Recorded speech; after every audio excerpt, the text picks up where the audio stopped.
me délivre. Vous marchez d'un tel pas qu'on a peine à vous suivre. Laissez, ma Bru, laissez, ne venez pas plus loin.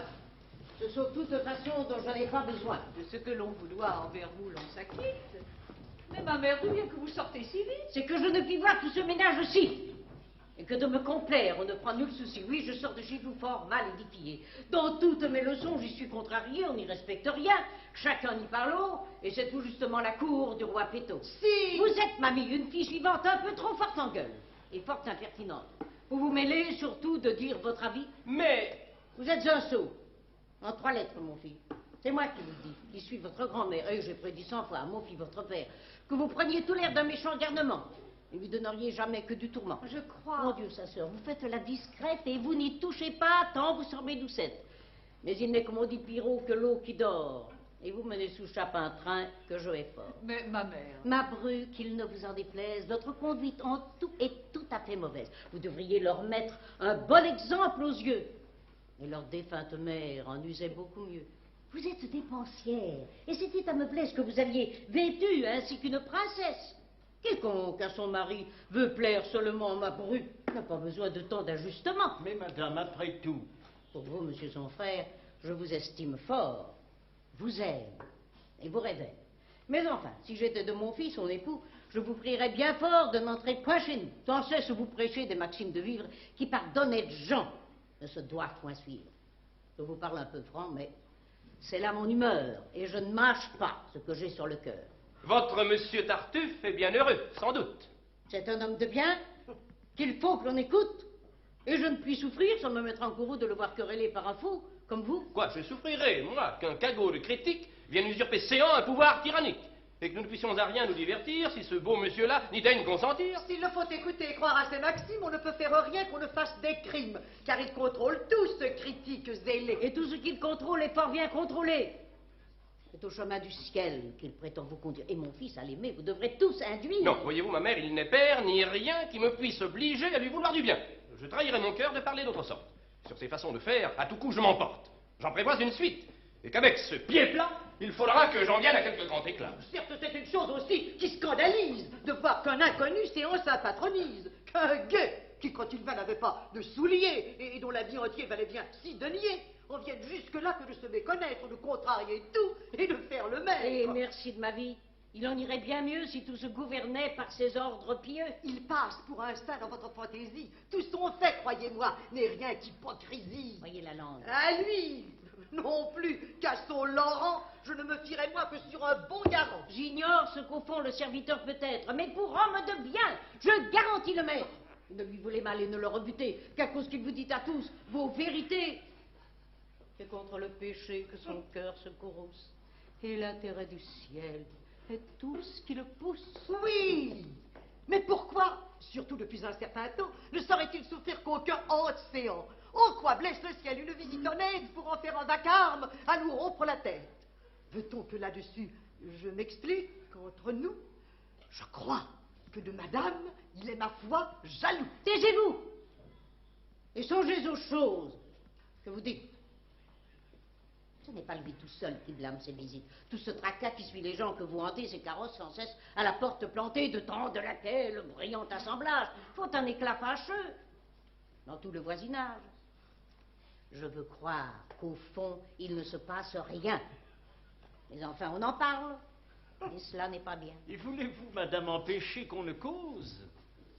Ce serait dans la vie une fâcheuse chose si pour les sots discours où l'on peut être 1000, fallait renoncer à ses meilleurs amis. Et quand même on pourrait se résoudre à le faire. Croiriez-vous obliger tout le monde à se taire? Contre la médisance, il n'est point de rempart. À tous les sots caquets n'ayant d'en nul égard, efforçons-nous de vivre avec toute innocence et laissons aux causeurs une pleine licence. Daphné, notre voisine, et son petit époux, ne seraient-ils point ceux qui parlent mal de nous? Ceux de qui la conduite offre le plus à rire sont toujours sur autrui les premiers à médire. Ils ne manquent jamais de saisir promptement l'apparente lueur du moindre attachement, d'en semer la nouvelle avec beaucoup de joie, et d'y donner le tour qu'ils veulent qu'on y croie. Des actions d'autrui teintes de leur couleur, ils passent dans le monde autorisé les leurs, et sous le faux espoir de quelque ressemblance, aux intrigues qu'ils ont donné de l'innocence, ou faire ailleurs tomber quelques traits partagés de ce blâme public dont ils sont trop chargés. Ces raisonnements ne font rien à l'affaire. En Corinthe mène une vie exemplaire. Tous ses soins vont au ciel. Et j'ai su, par des gens, qu'elle condamne fort le train qui vient séance. L'exemple est admirable et cette dame est bonne. Il est vrai qu'elle ne vit en austère personne. Mais l'ange, dans son âme, a mis ce zèle ardent, et l'on sait qu'elle est prude à son corps défendant. Tant qu'elle a pu des cœurs attirer les hommages, elle a fort bien joui de tous ses avantages. Mais voyant de ses yeux tous les brillants baissés, au monde qui la quitte, elle veut renoncer, et du voile pompeux d'une haute sagesse, de ses attraits usés, déguiser la faiblesse. Ce sont là les retours des coquettes du temps. Il leur est dur de voir déserter les galants. Dans un tel abandon, leur sombre inquiétude ne voit d'autre recours que le métier de prude.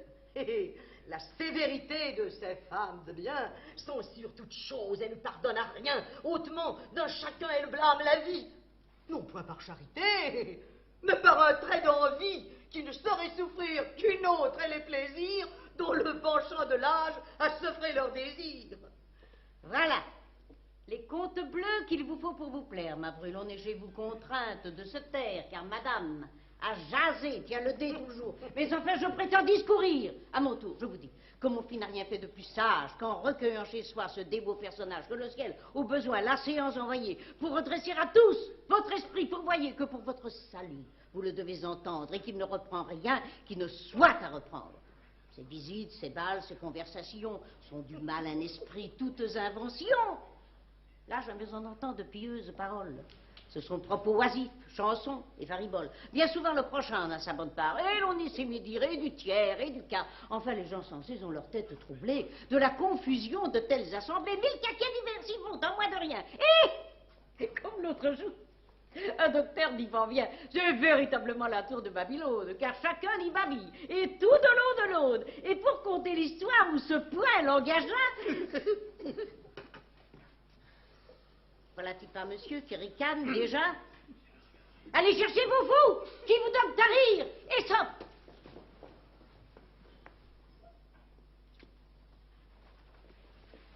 Adieu, ma Brulon. Je ne veux plus rien dire.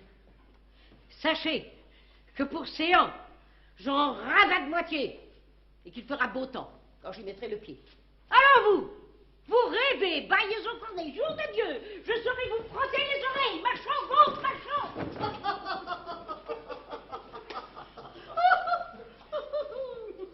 Je n'y veux point aller, de peur qu'elle ne vînt encore me quereller.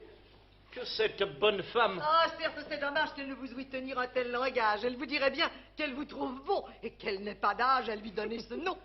Comme elle sait pour rien contre nous échauffer, et que de son tartuffe elle paraît coiffée. Ah, vraiment, tout cela n'est rien au prix du fils.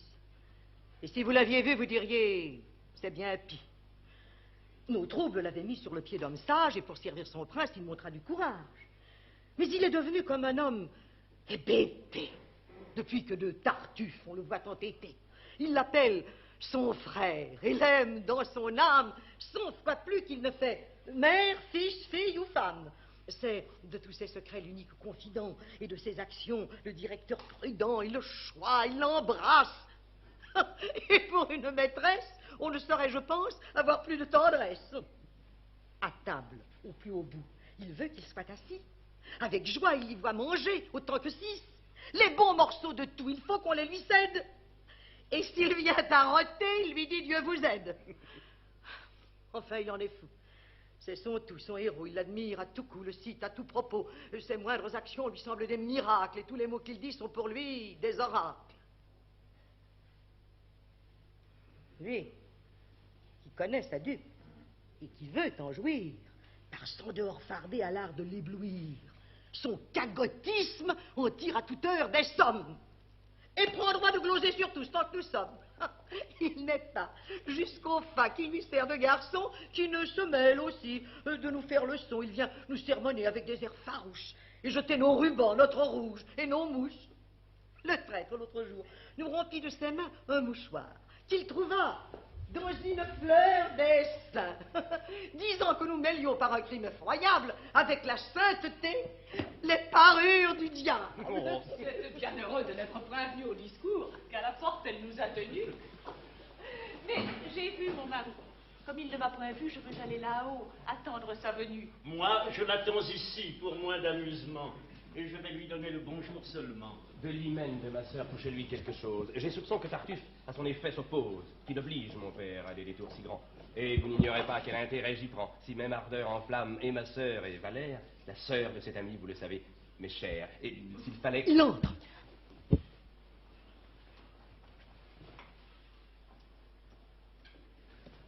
Ah, mon frère, bonjour. Je sortais et j'ai joie à vous voir de retour. La campagne à présent n'est pas beaucoup fleurie. Dorine, mon beau-frère, attendez, je vous prie. Vous voulez bien souffrir pour m'ôter de soucis que je m'informe un peu des nouvelles d'ici.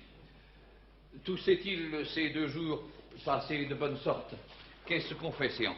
Comment est-ce qu'on s'y porte? Madame eut avant-hier la fièvre jusqu'au soir, avec un mal de tête étrange à concevoir. Et Tartuffe?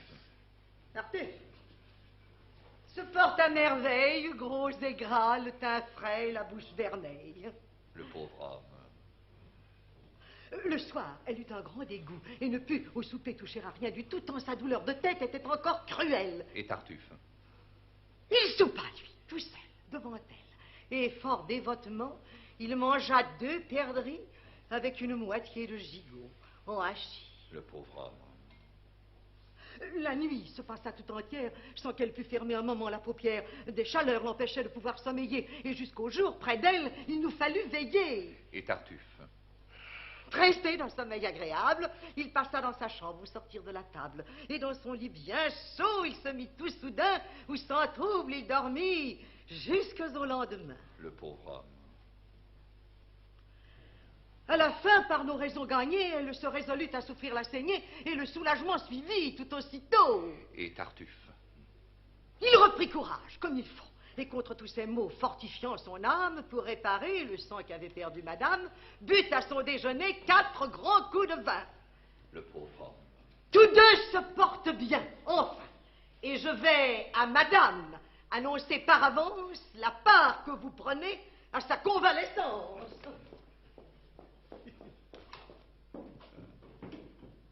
À votre nez, mon frère, elle se rit de vous. Mais sans avoir dessein de vous mettre en courroux, je vous dirai tout franc que c'est avec justice. A-t-on jamais parlé d'un semblable caprice? Et se peut-il qu'un homme ait un charme aujourd'hui à vous voir oublier toute chose pour lui? Qu'après avoir chez vous réparé sa misère, vous en veniez au point... Halte là, mon beau-frère. Vous ne connaissez pas celui dont vous parlez. Je ne le connais pas, puisque vous le voulez, mais enfin, pour savoir quel homme ce peut être... Mon frère, vous seriez charmé de le connaître. Et vos ravissements ne prendraient point de fin. C'est un homme qui... Oh, un homme, enfin, qui suit bien ses leçons, goûte une paix profonde, et comme du fumier regarde tout le monde. Oui, je deviens tout autre avec son entretien. Il m'enseigne à n'avoir affection pour rien. De toutes amitiés, il détache mon âme, et je verrai mourir frère, enfant, mère et femme, que je m'en soucierai autant que de cela. Les sentiments humains, mon frère, que voilà. Ah, si vous aviez vu comme j'en fis rencontre, vous auriez pris pour lui l'amitié que je montre. Chaque jour à l'église, il venait d'un air doux tout vis-à-vis de moi se mettre à 2 genoux. Il attirait les yeux de l'assemblée entière par l'ardeur dont au ciel il poussait sa prière. Il faisait des soupirs, de grands élancements, et baisait humblement la terre à tout moment. Et lorsque je sortais, il me devançait vite pour m'aller à la porte offrir de l'eau bénite. Instruit par son garçon qui dans tout l'imitait, et de son indigence et de ce qu'il était, je lui faisais des dons. Mais avec modestie, il me voulait toujours en rendre une partie.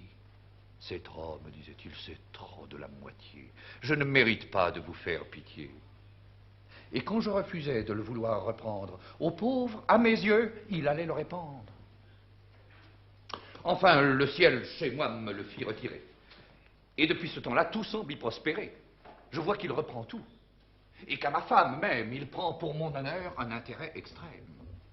Il m'avertit des gens qui lui font les yeux doux, et plus que moi 6 fois, il s'en montre jaloux. Mais vous ne croiriez pas jusqu'où monte son zèle. Il s'impute à pécher la moindre bagatelle. Un rien, presque, suffit pour le scandaliser. Jusque-là, qu'il se vint l'autre jour accusé d'avoir pris une puce en faisant sa prière et de l'avoir tué avec trop de colère. Parbleu! Vous êtes fou, mon frère, que je crois. Avec de tels discours, vous moquez-vous de moi et que prétendez-vous que tout ce badinage... Mon frère, ce discours sent le libertinage. Vous en êtes un peu dans votre âme entichée. Et comme je vous l'ai plus de 10 fois prêché, vous vous attirerez quelque méchante affaire. Voilà, de vos pareils le discours ordinaire. Ils veulent que chacun soit aveugle comme eux. C'est être libertin que d'avoir de bons yeux. Et qui n'adore pas de veines simagrées, n'a ni respect ni foi pour les choses sacrées. Allez, tous vos discours ne me font point de peur, je sais comme je parle. Et le ciel voit mon cœur. De tous vos façonniers, on n'est point des esclaves. Il est de faux dévots, ainsi que de faux braves. Et comme on ne voit pas qu'où l'honneur les conduit, les vrais braves soient ceux qui font beaucoup de bruit, les bons et vrais dévots qu'on doit suivre à la trace ne sont pas ceux aussi qui font tant de grimaces.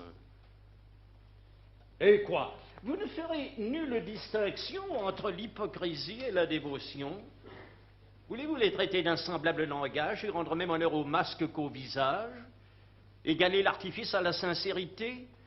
Confondre l'apparence avec la vérité? Estimer le fantôme autant que la personne? Et la fausse monnaie à l'égal de la bonne? Les hommes, la plupart, sont étrangement faits. Dans la juste nature, on ne les voit jamais. La raison a pour eux des bornes trop petites. Dans chaque caractère, il passe ses limites. Et la plus noble chose, il la gâte souvent pour la vouloir outrer et pousser trop avant. Que cela vous soit dit en passant, mon beau-frère. Oui, vous êtes sans doute un docteur qu'on révère. Tout le savoir du monde est chez vous retiré. Vous êtes le seul sage et le seul éclairé. Un oracle, un Caton, dans le siècle où nous sommes. Et près de vous, ce sont des sots que tous les hommes. Je ne suis point, mon frère, un docteur révéré. Et le savoir chez moi n'est pas tout retiré, mais en un mot, je sais pour toute ma science du faux avec le vrai faire la différence. Et comme je ne vois nul genre de héros qui soit plus apprisé que les parfaits dévots, aucune chose au monde est plus noble et plus belle que la sainte ferveur d'un véritable zèle. Aussi ne vois-je rien qui soit plus odieux que le dehors plâtré d'un zèle spécieux, que ces francs charlatans, que ces dévots de place de qui la sacrilège et trompeuse grimace abusent impunément et se jouent à leur gré de ce qu'ont les mortels de plus saints et sacrés. Ces gens qui, par une âme à l'intérêt soumise, font de dévotion métier et marchandise, et veulent acheter crédit et dignité à prix de faux clins d'yeux et d'élans affectés. Ces gens, dis-je, qu'on voit d'une ardeur non commune par le chemin du ciel courir à leur fortune, qui, brûlant et priant, demandent chaque jour et prêchent la retraite au milieu de la cour, qui savent ajuster leurs ailes avec leurs vices, sont prompts, vindicatifs, sans foi, pleins d'artifices, et pour perdre quelqu'un, couvrent insolemment de l'intérêt du ciel leur fier ressentiment. D'autant plus dangereux dans leur âpre colère qu'ils prennent contre nous des armes qu'on révère, et que leur passion, dont on leur sait bon gré, veut nous assassiner avec un fer sacré. Ce faux caractère, on en voit trop paraître. Mais les dévots de cœur sont aisés à connaître. Notre siècle, mon frère, en expose à nos yeux qui peuvent nous servir d'exemple glorieux. Regardez Ariston, regardez Périandre, Oronte, Alcidamas, Polydore, Clitandre. Ce titre, par aucun ne leur est débattu. Ce ne sont point du tout fanfarons de vertu. On ne voit point en eux ce faste insupportable. Et leur dévotion est humaine et traitable. Ils ne censurent point toutes nos actions Il trouve trop d'orgueil dans ses corrections. Et laissons la fierté des paroles aux autres, c'est par leurs actions qu'ils reprennent les nôtres. L'apparence du mal a chez eux peu d'appui. Et leur âme est portée à juger bien d'autrui. Point de cabale en eux, point d'intrigues à suivre. On les voit pour tout soin se mêler de bien vivre. Jamais contre un pécheur ils n'ont d'acharnement. Ils s'attachent leur haine au péché seulement. Ils ne veulent point prendre avec un zèle extrême les intérêts du ciel. Plus qu'il ne veut lui-même. Voilà mes gens. Voilà comme il en faut user. Voilà l'exemple, enfin, qu'il se faut proposer. Votre homme, à dire le vrai, n'est pas de ce modèle. C'est de fort bonne foi que vous vantez son zèle, mais par un faux éclat, je vous crois ébloui. Monsieur mon cher beau-frère, avez-vous tout dit? Oui. Je suis votre valet. De grâce, un mot, mon frère. Laissons là ces discours. Vous savez que Valère, pour être votre gendre, a parole de vous. Il est vrai.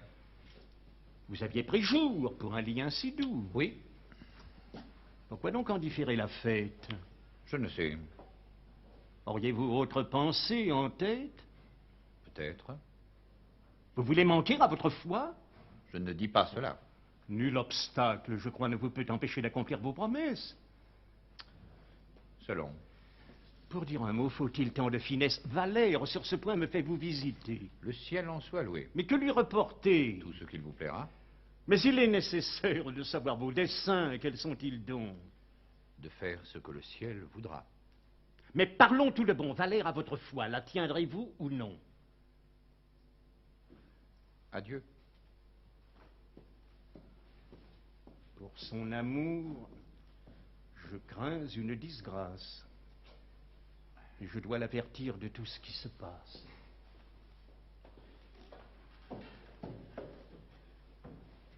Marianne, Mon père? approchez.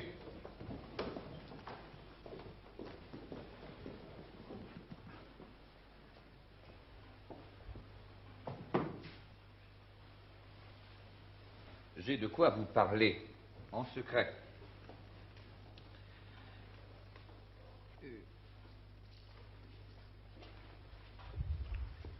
Que cherchez-vous? Je vois si quelqu'un n'est point là qui pourrait nous entendre, car ce petit endroit est propre pour surprendre.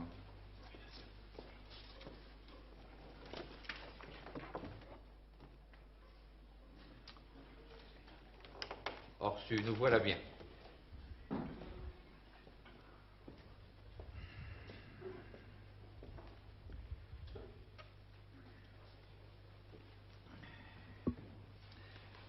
J'ai, Marianne, en vous reconnu de tout temps un esprit assez doux, et de tout temps aussi vous m'avez été chère. Je suis fort redevable à cet amour de père. C'est fort bien dit, ma fille. Et pour le mériter, vous devez n'avoir soin que de me contenter. C'est tout, je mets aussi ma gloire la plus haute. Fort bien. Que dites-vous de Tartuffe, notre hôte? Qui, moi? Vous voyez bien comme vous répondrez? Hélas, j'en dirai moi tout ce que vous voudrez. C'est parler sagement. Dites-moi donc, ma fille, qu'en toute sa personne un haut mérite brille, qu'il touche votre cœur, et qu'il vous serait doux de le voir, par mon choix, devenir votre époux. Et qu'est-ce? Plaît-il? Quoi? Monsieur, je méprise. Comment? Qui voulez-vous, mon père, que je dise qui me touche le cœur et qu'il me serait doux de voir par votre choix devenir mon époux? Tartuffe. Il n'en est rien, mon père, je vous jure. Pourquoi me faire dire une telle imposture? Mais je veux que cela soit une vérité. Et c'est assez pour vous que je l'ai arrêté. Quoi? Vous voulez, mon père? Oui, je prétends, ma fille, unir par votre hymen Tartuffe à ma famille. Il sera votre époux. J'ai résolu cela, et comme sur vos voeux, je... Que faites-vous là? La curiosité qui vous presse, mamie, est bien forte. à nous venir écouter de la sorte? Vraiment, je ne sais pas si c'est un bruit qui part de quelque conjecture ou d'un coup de hasard, mais de ce mariage, on m'a dit la nouvelle. J'ai traité cela de pure bagatelle. Comment la chose est-elle incroyable? À tel point que vous-même, monsieur, je ne vous en crois point. Je sais bien le moyen de vous le faire croire. Oui, oui, vous nous contez une plaisante histoire. Je compte justement ce qu'on verra dans peu. Chanson! Ce que je dis, ma fille, n'est point un jeu. Allez, ne croyez point à monsieur votre père, il raille. Je vous dis... Non, vous avez beau faire, on ne vous croira point. À la fin, mon courroux... Eh bien, on vous croit donc. Et c'est tant pis pour vous. Quoi? Se peut-il, monsieur, qu'avec l'air d'homme sage et cette large barbe au milieu du visage, vous soyez assez fou pour vouloir... Écoutez, vous avez pris séance certaines privautés qui ne me plaisent point. Je vous le dis, mamie. Parlons sans nous fâcher, monsieur, je vous supplie. Vous moquez-vous des gens d'avoir fait ce complot? Votre fille n'est pas l'affaire d'un bigot. Il a d'autres emplois auxquels il faut qu'il pense. Et puis, que vous apporte une telle alliance? À quel sujet aller, avec tout votre bien, choisir un gendre gueux? Taisez-vous. S'il n'a bien, sachez que c'est par là qu'il faut qu'on le révère. Sa misère est sans doute une honnête misère. Au-dessus des grandeurs, elle doit l'élever, puisqu'en fin de son bien, il s'est laissé priver par son trop peu de soin des choses temporelles et sa puissante attache aux choses éternelles. Mais mon secours pourra lui donner les moyens de sortir d'embarras et rentrer dans ses biens. C'est son fief qu'à bon titre, au pays, on renomme. Et tel que l'on le voit, il est bien gentilhomme. Ouais, c'est lui qui le dit. Et cette vanité, monsieur, ne sied pas bien avec la piété. Qui d'une sainte vie embrasse l'innocence ne va pas tant prôner son nom et sa naissance. Et l'humble procédé de la dévotion souffre mal les éclats de cette ambition. À quoi bon cet orgueil? Mais ce discours vous blesse. Parlons de sa personne et laissons sa noblesse. Ferez-vous possesseur, sans quelque peu d'ennui, d'une fille comme elle, un homme comme lui? Et ne devez-vous pas songer aux conséquences et de cette union prévoir les bienséances? Sachez que d'une fille, on risque la vertu lorsque dans son hymen son goût est combattu, que le dessein d'y vivre en honnête personne dépend des qualités du mari qu'on lui donne, et que ceux dont partout on montre au doigt le front font leurs femmes souvent ce qu'on voit qu'elles sont. Il est bien difficile, enfin, d'être fidèle à de certains maris faits d'un certain modèle. Et qui donne à sa fille un homme qu'elle est responsable au ciel des fautes qu'elle fait? Songez à quel péril votre destin vous livre. Je vous dis qu'il me faut apprendre d'elle à vivre. Vous n'en feriez que mieux de suivre mes leçons. Ne nous amusons point, ma fille, à ces chansons. Je sais ce qu'il vous faut. Et je suis votre père. J'avais donné pour vous ma parole à Valère, mais outre qu'à jouer, on dit qu'il est enclin, je le soupçonne encore d'être un peu libertin. Je ne remarque point qu'il hante les églises. Voulez-vous qu'il y court à vos heures précises, comme ceux qui n'y vont que pour être aperçus? Je ne demande pas votre avis là-dessus. Enfin, avec le ciel, l'autre est le mieux du monde. Et c'est une richesse à nulle autre seconde. Cet hymen de tout bien comblera vos désirs. Il sera tout confit en douceurs et plaisirs. Ensemble, vous vivrez dans vos ardeurs fidèles comme deux vrais enfants, comme deux tourterelles. À nul fâcheux débat jamais vous n'en viendrez. Et vous ferez de lui tout ce que vous voudrez. Elle n'en fera qu'un sot, je vous assure. Ouais, quel discours! Je dis qu'il en a l'encolure, et que son ascendant, monsieur, l'emportera sur toute la vertu que votre fille aura. Cessez de m'interrompre et songez à vous taire sans mettre votre nez où vous n'avez que faire. Je n'en parle, monsieur, que dans votre intérêt. C'est prendre tant de soin. Taisez-vous, s'il vous plaît. Si l'on vous aimait. Je ne veux pas qu'on m'aime. Et je veux vous aimer, monsieur, malgré vous-même. Votre honneur, mes chers. Je ne puis souffrir qu'au brocard d'un chacun vous alliez vous offrir. Vous ne vous tairez point. C'est une conscience que vous laissez faire une telle alliance. Te tairas-tu, serpent dont les traits effrontés? Oh! Vous êtes dévot et vous vous emportez?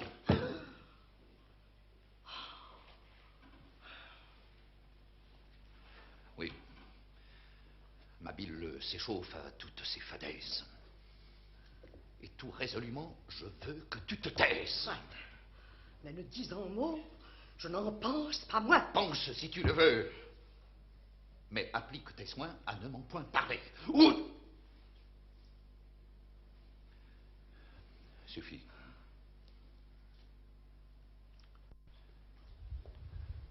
Comme sage, j'ai pesé mûrement toutes choses. J'enrage de ne pouvoir parler. Sans être damoiseau. Tartuffe est fait de sorte Oui, c'est un beau museau. que quand tu n'aurais même aucune sympathie La pour tous voilà les... bien lotie. Si j'étais en sa place, un homme assurément ne m'épouserait pas de force impunément. Et je lui ferais voir, bientôt après la fête, qu'une femme a toujours une vengeance prête. Donc, de ce que je dis, on ne fera nul cas. De quoi vous plaignez-vous? Je ne vous parle pas. Qu'est-ce que tu fais, donc? Je me parle à moi-même. Fort bien. Pour châtier son insolence extrême, il faut que je lui donne un revers de ma main. Ma fille, vous devez approuver mon dessein. Croire que le mari que j'ai su vous élire... Que ne te parles-tu? Je n'ai rien à me dire. Encore un petit mot? Il ne me plaît pas à moi. Certes, je t'y guette. Quelque chose, ma foi. Enfin, ma fille, il faut payer d'obéissance et montrer pour mon choix entière déférence. Je me moquerais fort de prendre un tel époux. Vous avez là, ma fille, une peste avec vous, avec qui son péché je ne saurais plus vivre. Je me sens hors d'état maintenant de poursuivre. Ces discours insolents m'ont mis l'esprit en feu. Et je vais prendre l'air pour me rasseoir un peu.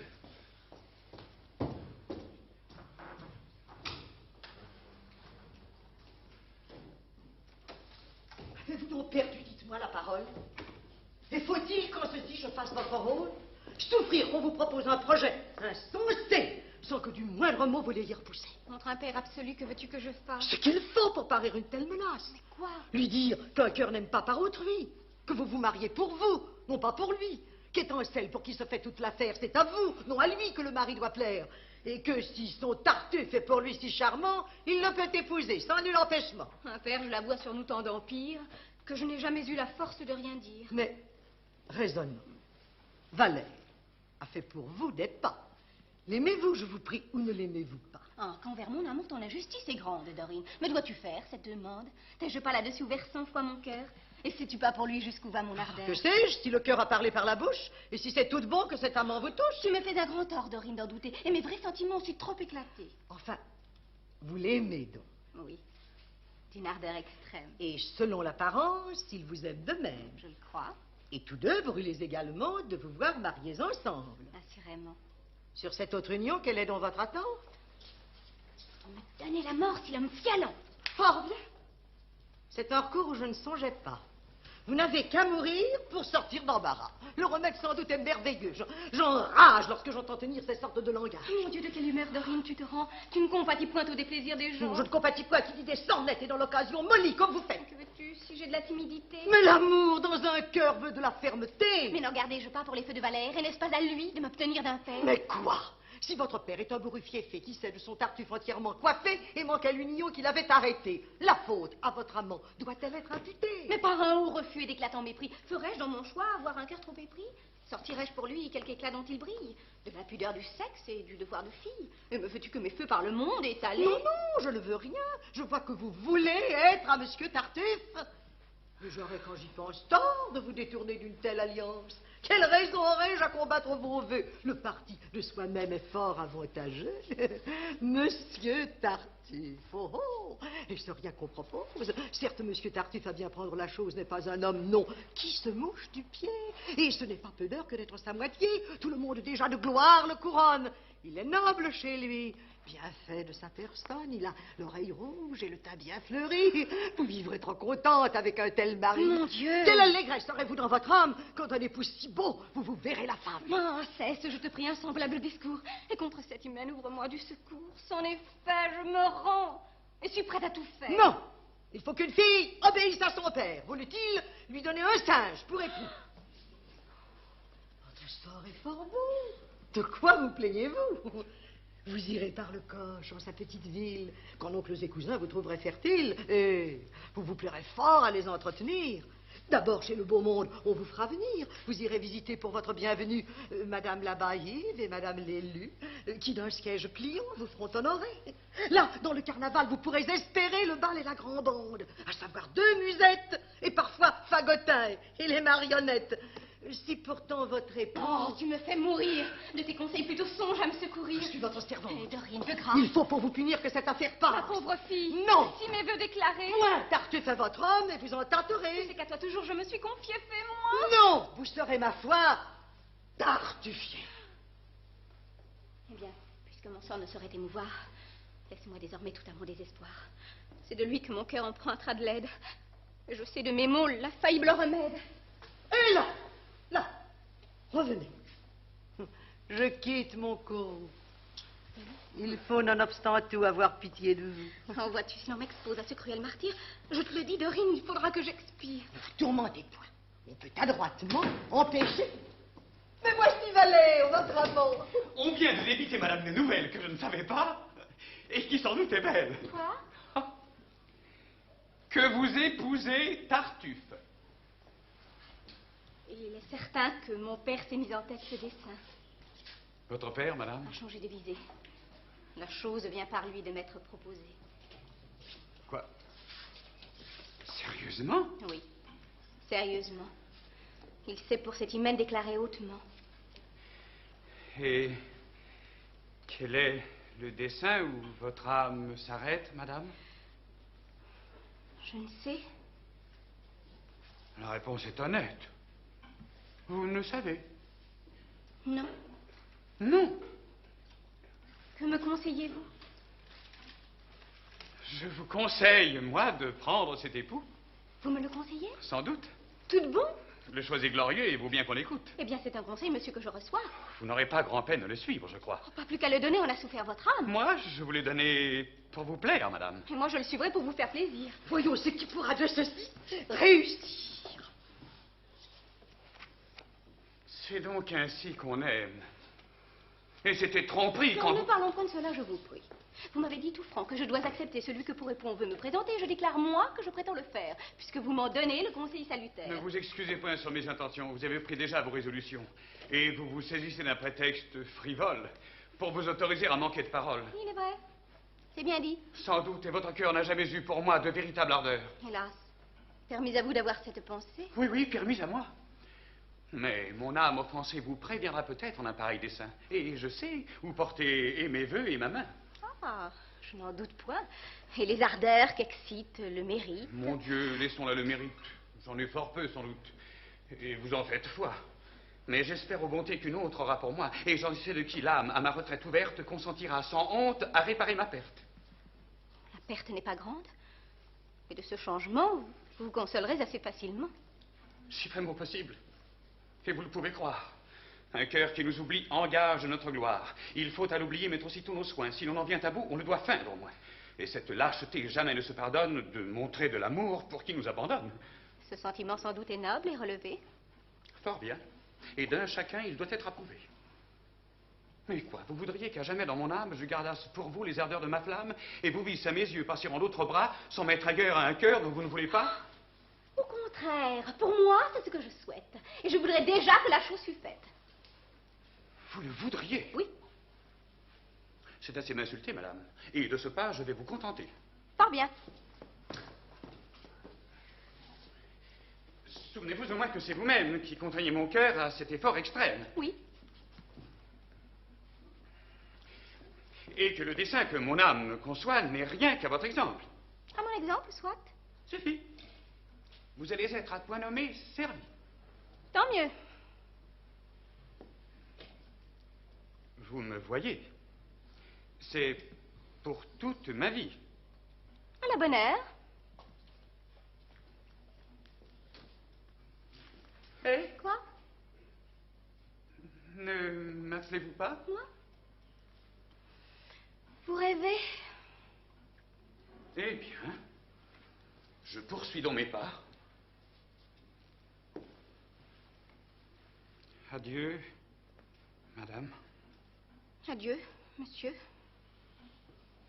Pour moi, je pense que vous perdez l'esprit par cette extravagance et je vous ai laissé tout du long cœur ailé pour voir où tout ceci pourrait enfin aller. Oh là, Seigneur Valet. Et que veux-tu, Dorine? Venez ici. Non, non, le dépit me domine, ne me détourne point de ce qu'elle a voulu. Arrêtez. Non, vois-tu, c'est un point résolu. Oh. Oh, il souffre à me voir, ma présence le chasse. Et je ferais bien mieux de lui quitter la place. À l'autre, où courez-vous? Laisse. Il faut revenir. Non, non, Dorinova, tu peux me retenir. Je vois bien que ma vue est pour elle un supplice, et sans doute il vaut mieux que je l'en affranchisse. Encore, diantre soit fait de vous. Si, je le veux. Cessez ce badinage. Et venez ça, tous deux.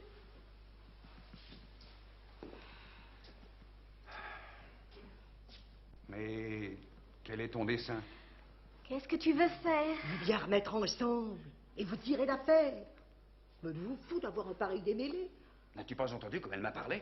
Êtes-vous folle, vous, de vous être emporté? N'as-tu pas vu la chose et comme il m'a parlé? Sottise des deux parts.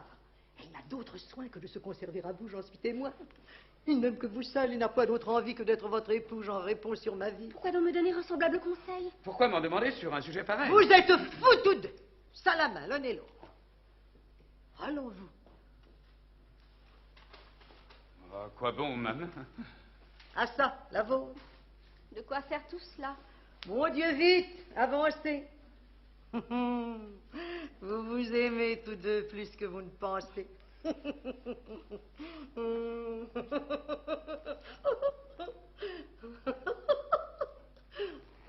Mais ne faites donc pas les choses avec peine, et regardez un peu les gens sans nulle haine. À vous dire le vrai, les amants sont bien fous. Oh, ça n'ai-je pas lieu de me plaindre de vous? Et pendant qu'on mentir, n'êtes-vous pas méchante de vous plaire à me dire une chose affligeante? Mais vous n'êtes-vous pas l'homme le plus ingrat? Pour une autre saison, laissons tout ce débat. Et songeons à parer ce fâcheux mariage.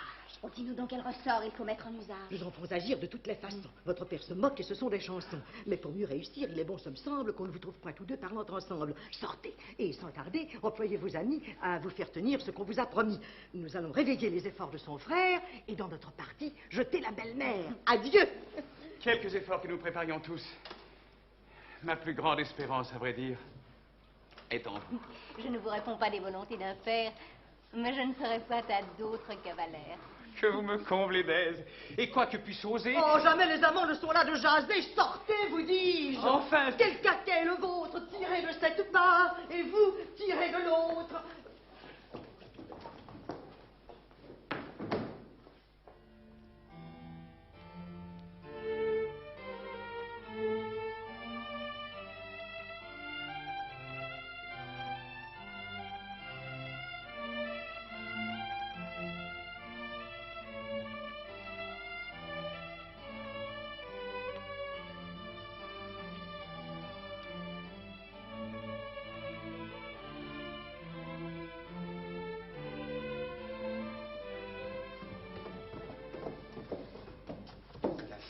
Sur l'heure, achève mes destins. Qu'on me traite partout du plus grand des faquins, s'il n'est aucun respect ni pouvoir qui m'arrête. Si je ne fais pas quelques coups de ma tête. De grâce, modérez un tel emportement. Votre père n'a fait qu'en parler, simplement. On n'exécute pas tout ce qui se propose. Et le chemin allant du projet à la chose. Il faut que de ce fait j'arrête les complots et qu'à l'oreille un peu, je lui dise deux mots. Ah, tout. Envers lui, comme envers votre père, laissez agir les mains de votre belle-mère. Sur l'esprit de Tartuffe, elle a quelque crédit. Il se rend complaisante à tout ce qu'elle dit et pourrait bien avoir douceur de cœur pour elle. Plût à Dieu qu'il fût vrai. La chose serait belle. Enfin, votre intérêt l'oblige à le demander. Sur l'hymen qui vous trouble, elle veut le sonder, savoir ses sentiments, et lui faire connaître quel fâcheux démêlés il pourrait faire naître, s'il faut, qu'à ce projet on prête quelque espoir. Son valet dit qu'il prie, je n'ai pu le voir, mais ce valet m'a dit qu'il s'en allait descendre. Sortez donc, je vous prie, et me laissez l'attendre. Je puis être présent à tout cet entretien. Point, il faut qu'il soit seul. Je ne lui dirai rien. Vous vous moquez, on sait vos transports ordinaires, et c'est le vrai moyen de gâter les affaires. Sortez! Non, je veux voir, mais sans me mettre en courroux. Que vous êtes fâché! Bien, retirez-vous. Laurent, Cyril Maher, avec ma discipline.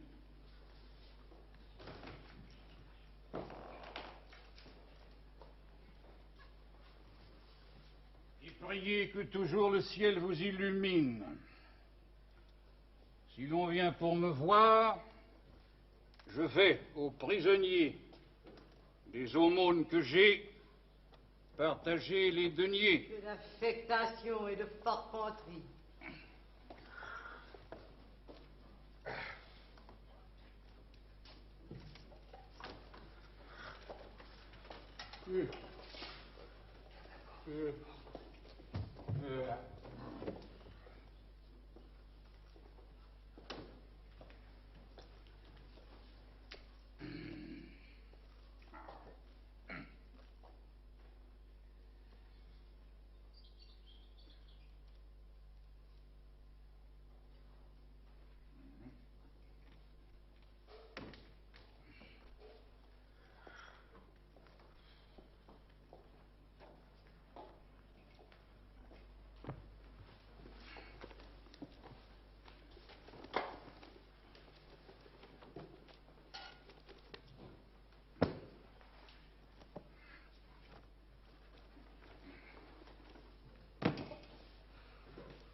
que de parler, prenez-moi ce mouchoir. Comment? Couvrez ce sein que je ne saurais voir.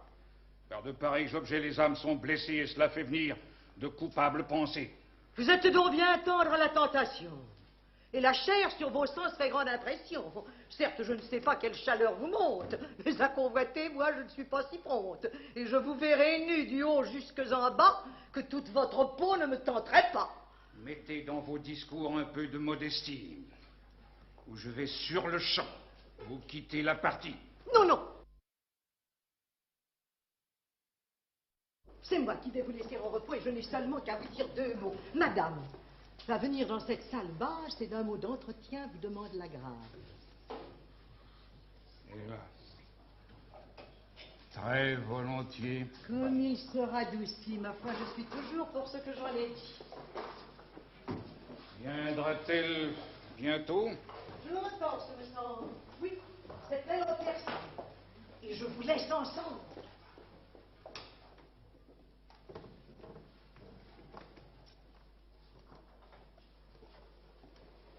Que le ciel, à jamais, par sa toute bonté, et de l'âme, et du corps, vous donne la santé, et bénisse vos jours, autant que le désir le plus humble de ceux que son amour inspire.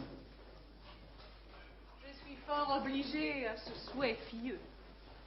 Mais prenons une chaise, afin d'être un peu mieux.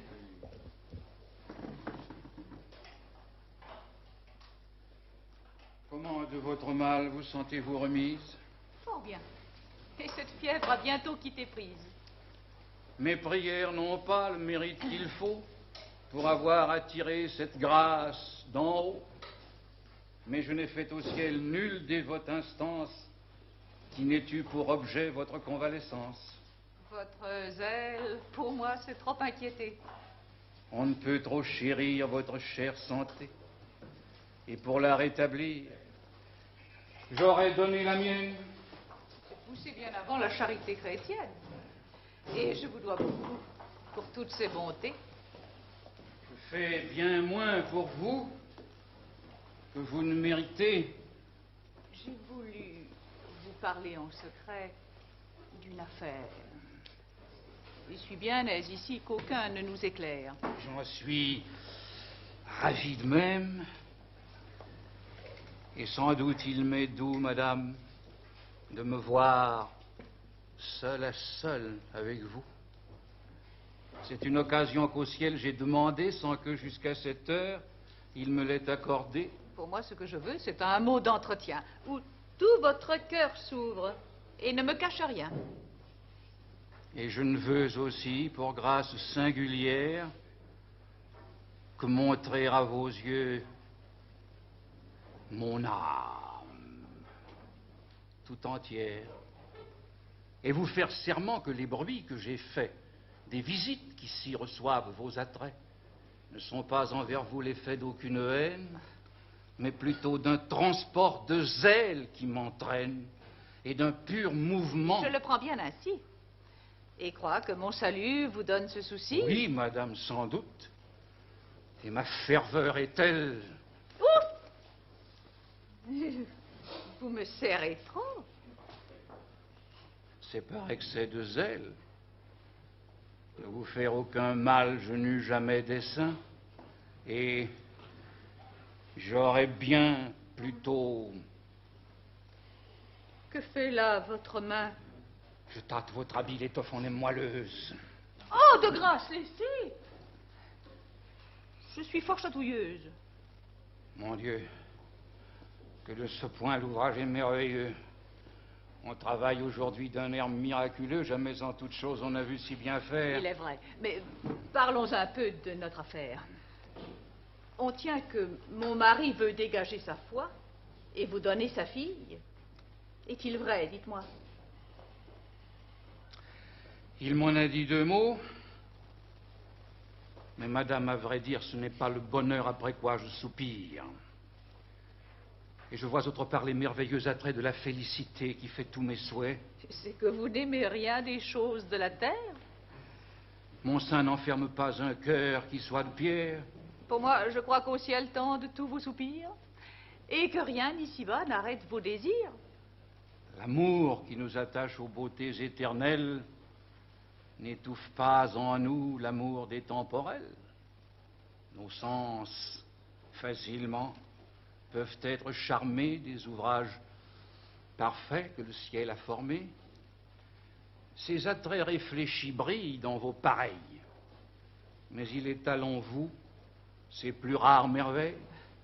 Il a sur votre face épanché des beautés dont les yeux sont surpris et les cœurs transportés.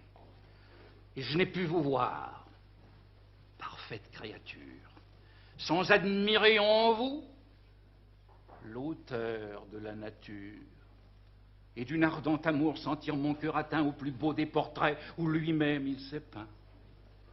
D'abord j'appréhendais que cette ardeur secrète ne fût du noir esprit une surprise adrette, et même à fuir vos yeux, mon cœur se résolut, vous croyant un obstacle à faire mon salut. Mais enfin je connus, ô beauté tout aimable, que cette passion peut n'être point coupable, que je puis l'ajuster avec la pudeur, et c'est ce qui m'y fait abandonner mon cœur. Ce m'est, je le confesse, une audace bien grande que d'oser de ce cœur vous adresser l'offrande, mais j'attends en mes voeux tout de votre bonté, et rien des vains efforts de mon infirmité. En vous est mon espoir, mon bien, ma quiétude. De vous dépend ma peine ou ma béatitude. Et je vais être enfin, par votre seul arrêt, heureux, si vous voulez, malheureux, s'il vous plaît. Et la déclaration est tout à fait galante, mais elle est, à vrai dire, un peu bien surprenante. Vous deviez, ça me semble, armer mieux votre sein et raisonner un peu sur un pareil dessein. Un dévot comme vous, et que partout on nomme... Oh, pour être dévot, je n'en suis pas moins homme. Et lorsqu'on vient à voir vos célestes appâts, un cœur se laisse prendre et ne raisonne pas. Je sais qu'un tel discours de moi paraît étrange. Mais madame, après tout, je ne suis pas un ange. Et si vous condamnez l'aveu que je vous fais, vous devez vous en prendre à vos charmants attraits. Dès que j'en vis briller la splendeur plus qu'humaine de mon intérieur, vous fûtes souveraine. De vos regards divins, l'ineffable douceur força la résistance où s'obstinait mon cœur. Elle surmonta tout, jeûne, prière, larmes, et tourna tous mes vœux du côté de vos charmes. Mes yeux et mes soupirs vous l'ont dit 1000 fois. Mais pour mieux m'expliquer, j'emploie ici la voix. Que si vous contemplez d'une âme un peu bénigne les tribulations de votre esclave indigne, s'il faut que vos bontés veuillent me consoler jusqu'à mon néant, daigne se ravaler, j'aurai toujours pour vous, en suave merveille, une dévotion à nul autre pareil. Votre honneur avec moi ne court point de hasard et n'a nulle disgrâce à craindre de ma part. Tous ces galants de cour, dont les femmes sont folles, sont bruyants dans leurs faits et vains dans leurs paroles de leurs progrès, sans cesse on les voit se targuer, ils n'ont point de faveur qu'ils n'aillent divulguer, et leur langue indiscrète, en qui l'on se confie, déshonore l'autel où leur cœur sacrifie. Mais des gens comme nous brûlent d'un feu discret, avec qui, pour toujours, on est sûr du secret. Le soin que nous prenons de notre renommée répond de toute chose à la personne aimée. Et c'est en nous qu'on trouve, acceptant notre cœur, de l'amour sans scandale et du plaisir sans peur. Je vous écoute dire, et votre rhétorique, en termes assez forts, mon âme s'explique. N'appréhendez-vous point que je ne sois d'humeur à dire à mon mari cette galante ardeur? Et que le prompt avis d'un amour de la sorte ne peut bien altérer l'amitié qu'il vous porte? Je sais que vous avez trop de bénignité et que vous ferez grâce à ma témérité, que vous m'excuserez sur l'humaine faiblesse des violents transports d'un amour qui vous blesse, et considérerez, en regardant votre air, que l'on n'est pas aveugle et qu'un homme est de chair.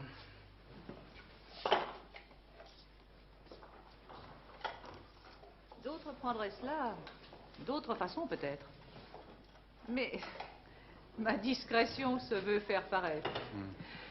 Je ne redirai point l'affaire à mon époux. Mais je veux en revanche une chose de vous, c'est de presser tout franc et sans nulle chicane. L'union de Valère avec Marianne.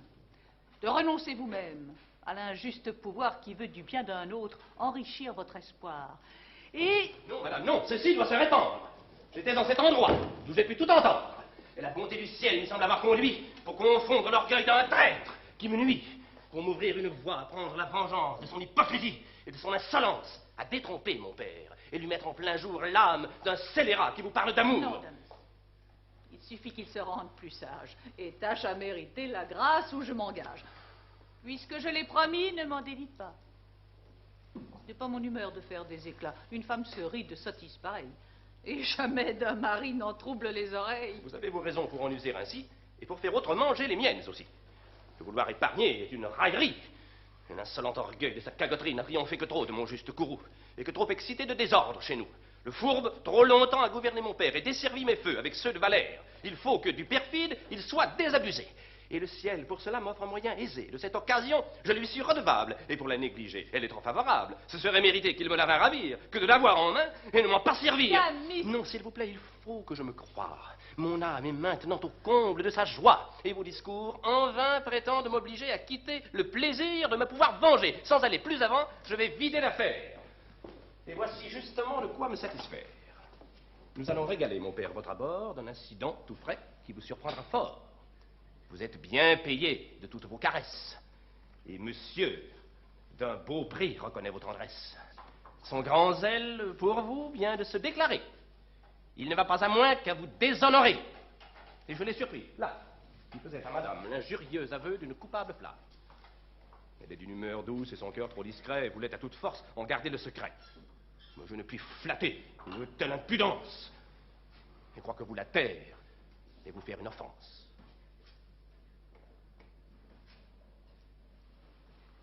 Oui, je tiens que jamais de tous ces vains propos, on ne doit d'un mari traverser le repos. Que ce n'est point de là que l'honneur peut dépendre, et qu'il suffit pour nous de savoir nous défendre. Ce sont mes sentiments. Et vous n'auriez rien dit, Damis, si j'avais eu sur vous quelque crédit.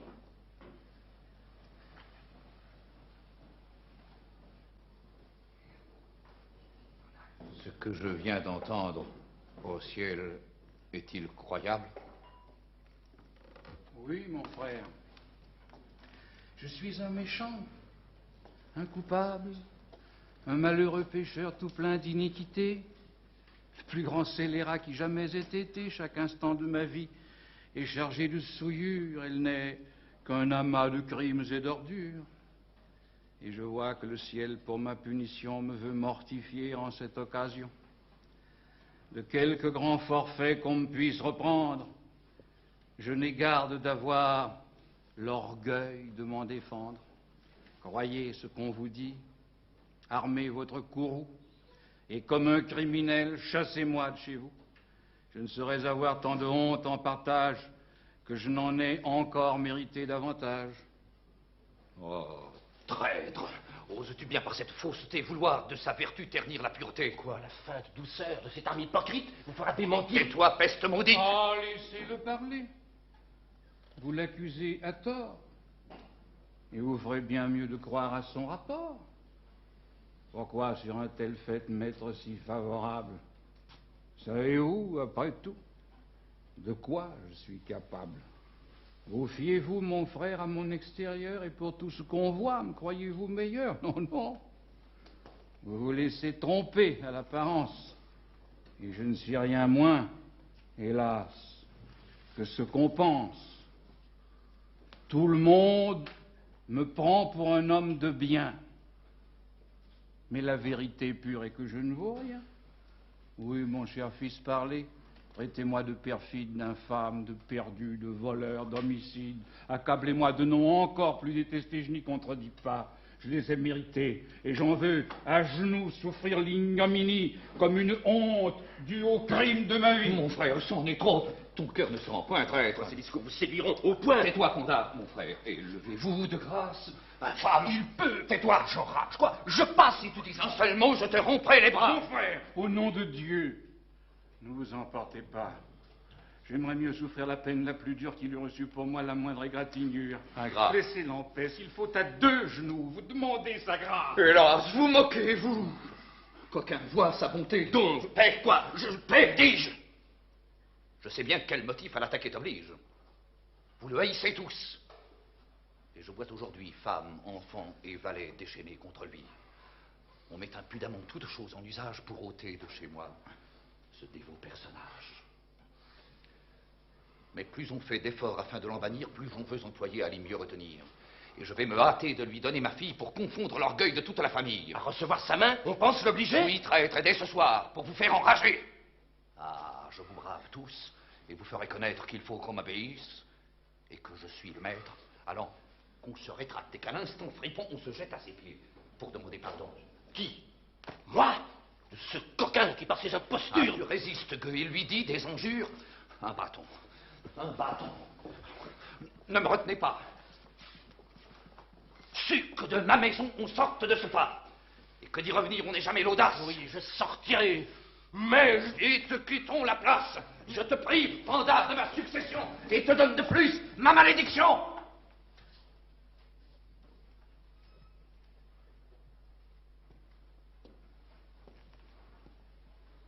Offenser de la sorte une sainte personne. Mon ciel, pardonne-lui comme je lui pardonne. Et vous pouviez savoir avec quel déplaisir je vois qu'envers mon frère on tâche à me noircir. Hélas. Le seul penser de cette ingratitude fait souffrir en mon âme un supplice si rude. L'horreur que j'en conçois, j'ai le cœur si serré que je ne puis parler. Et crois que j'en mourrai.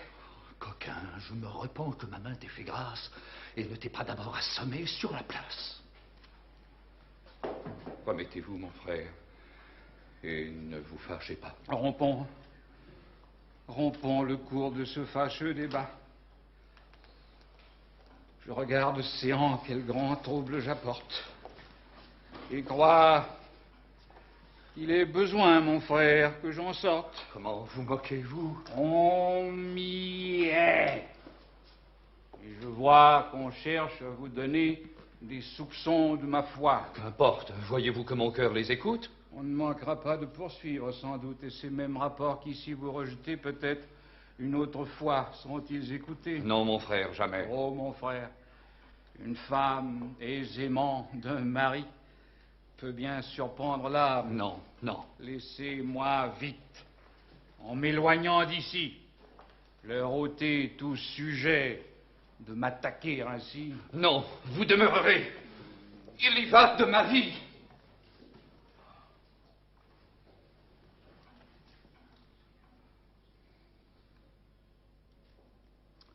Eh bien, il faudra donc que je me mortifie.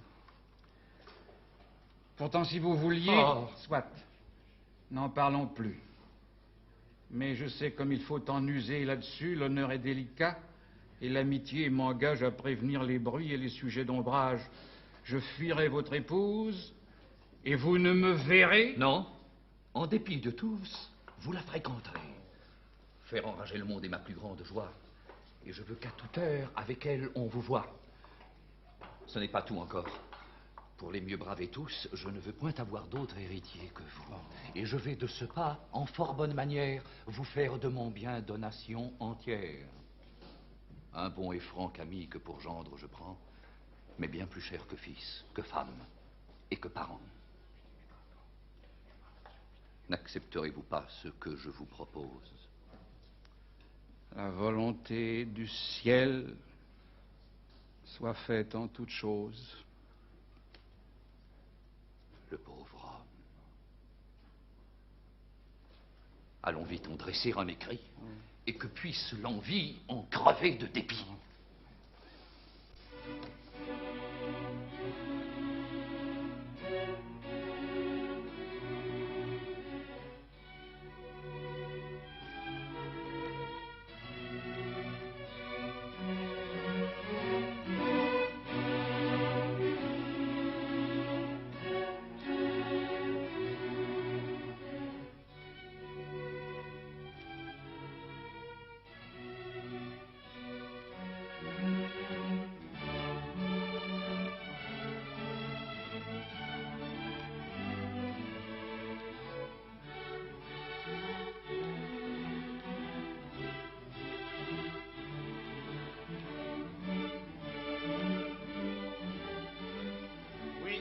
monde en parle.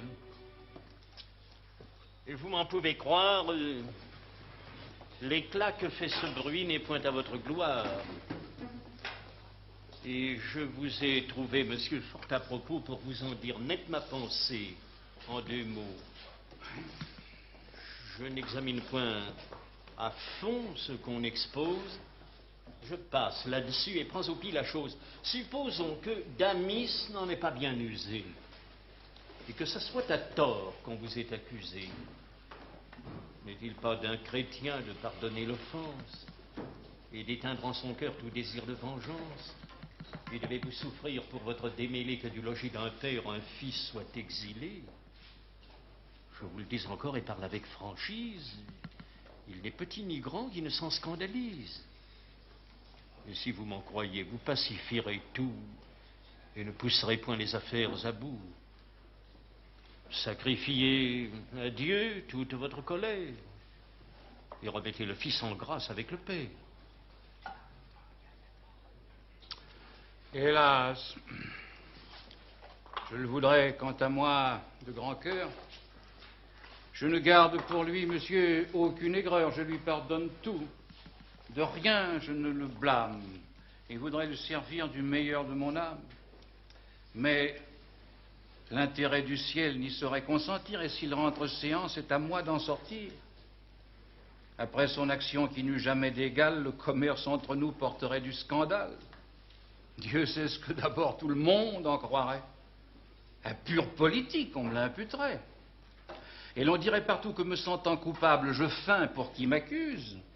Un zèle charitable, que mon cœur l'appréhende et veut le ménager pour le pouvoir sous-main au silence engagé. Vous nous payez ici d'excuses colorées, et toutes vos raisons, monsieur, sont trop tirées. Des intérêts du ciel, pourquoi vous chargez-vous?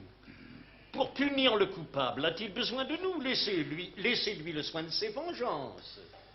Ne songez qu'au pardon qu'il prescrit des offenses, et ne regardez point aux jugements humains quand vous suivez du ciel les ordres souverains. Quoi? Le faible intérêt de ce qu'on pourra croire d'une bonne action empêchera la gloire? Non. Non, faisons toujours ce que le ciel prescrit, et d'aucun autre soin ne nous brouillons l'esprit. Je vous ai déjà dit que mon cœur lui pardonne, et sait faire, monsieur, ce que le ciel ordonne. Mais après le scandale et l'affront d'aujourd'hui, le ciel n'ordonne pas que je vive avec lui. Et vous ordonne-t-il, monsieur, d'ouvrir l'oreille à ce qu'un pur caprice à son père conseille, et d'accepter le don qui vous est fait d'un bien où le droit vous oblige à ne prétendre rien? Ceux qui me connaîtront n'auront pas la pensée que ce soit un effet d'une âme intéressée. Tous les biens de ce monde ont pour moi peu d'appât. De leur éclat trompeur, je ne m'éblouis pas. Et si je me résous à recevoir du Père cette donation qu'il a voulu me faire, ce n'est à dire vrai que parce que je crains que tout ce bien ne tombe en de méchantes mains. qu'ils ne trouvent des gens qui l'ayant en partage en fassent dans le monde un criminel usage et ne s'en servent pas, ainsi que j'ai dessein pour la gloire du ciel et le bien du prochain. Eh, monsieur, n'ayez point ces délicates craintes qui d'injustes héritiers peuvent causer les plaintes. Souffrez sans vous vouloir embarrasser de rien qu'il soit à ses périls possesseur de son bien. Et songez qu'il vaut mieux encore qu'il en mésuse que si de l'en frustrer, il faut qu'on vous accuse. J'admire seulement que, sans confusion, vous en ayez souffert la proposition, car enfin, le vrai zèle a-t-il quelque maxime qui montre à dépouiller l'héritier légitime? Et s'il faut que le ciel dans votre cœur ait mis un invincible obstacle à vivre avec Damis, ne vaudrait-il pas mieux qu'en personne discrète vous fissiez de séance une honnête retraite, que de souffrir ainsi contre toute raison qu'on en chasse pour vous le fils de la maison? Croyez-moi, c'est donné de votre prud'homie, monsieur. Il est, monsieur, 3h30. Certains devoirs pieux me demandent là-haut, et vous m'excuserez de vous quitter si tôt.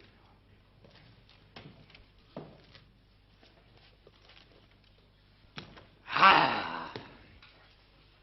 De grâce, avec nous, employez-vous pour elle, monsieur. Son âme souffre une douleur mortelle, et l'accord que son père a conclu pour ce soir l'a fait à tout moment entrer en désespoir. Il va venir. Joignons nos efforts, je vous prie, et tâchons d'ébranler de force ou d'industrie ce malheureux destin qui nous a tous troublés.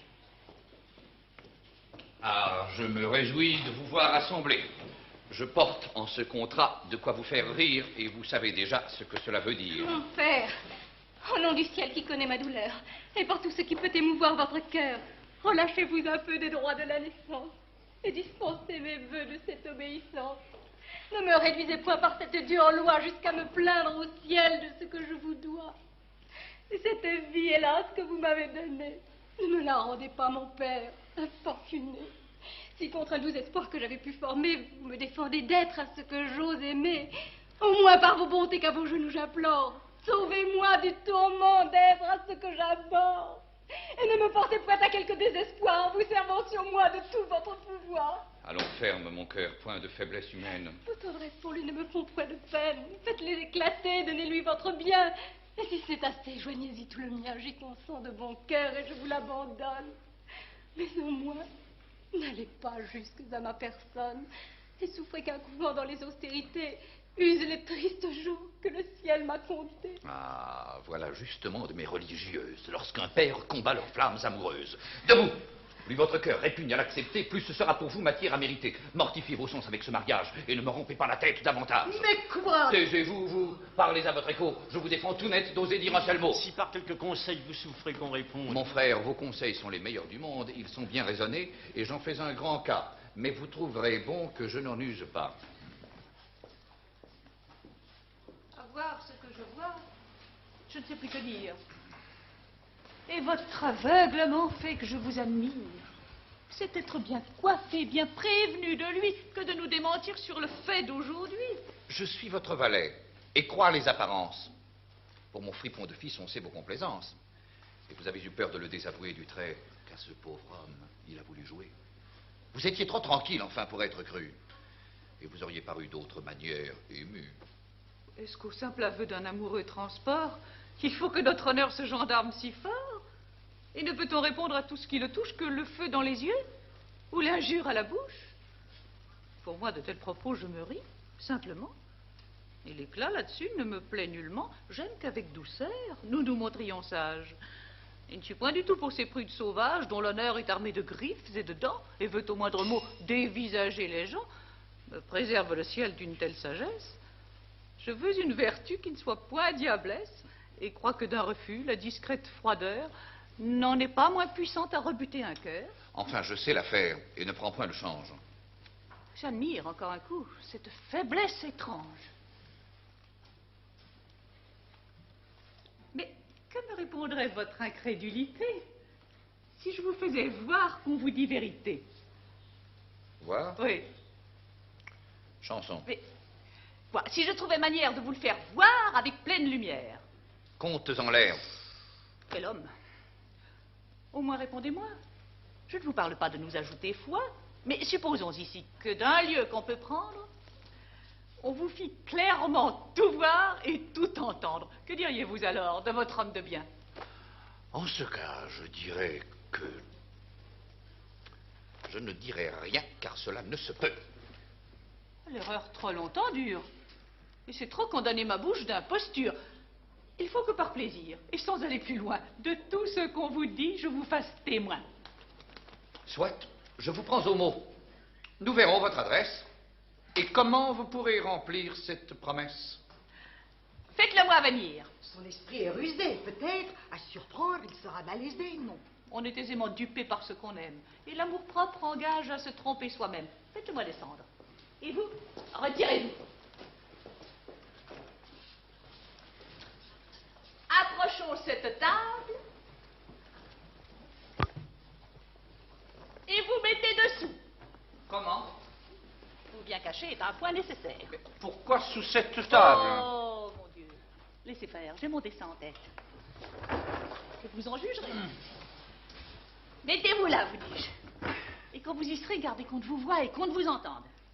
Je confesse qu'ici, ma complaisance est grande. Mais de votre entreprise, il vous faut voir sortir. Vous n'aurez que je crois rien à me repartir.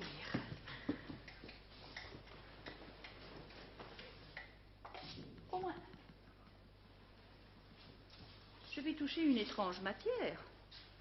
Ne vous scandalisez en aucune manière. Quoi que je puisse dire, il doit m'être permis. Et c'est pour vous convaincre, ainsi que j'ai promis. Je vais, par des douceurs, puisque j'y suis réduite, faire poser le masque à cette âme hypocrite, flatter de son amour les désirs effrontés, et donner un champ libre à cette émérité.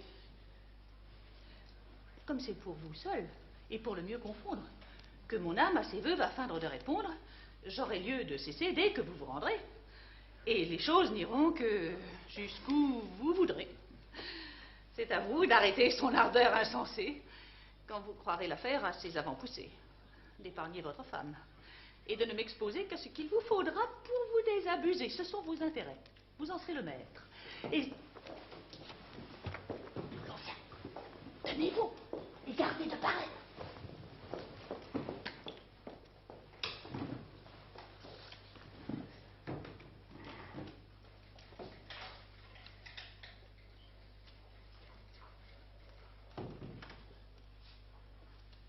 On m'a dit qu'en ce lieu, vous me vouliez parler. Oui. L'on a des secrets à vous y révéler. Mais tirez cette porte avant qu'on vous les dise.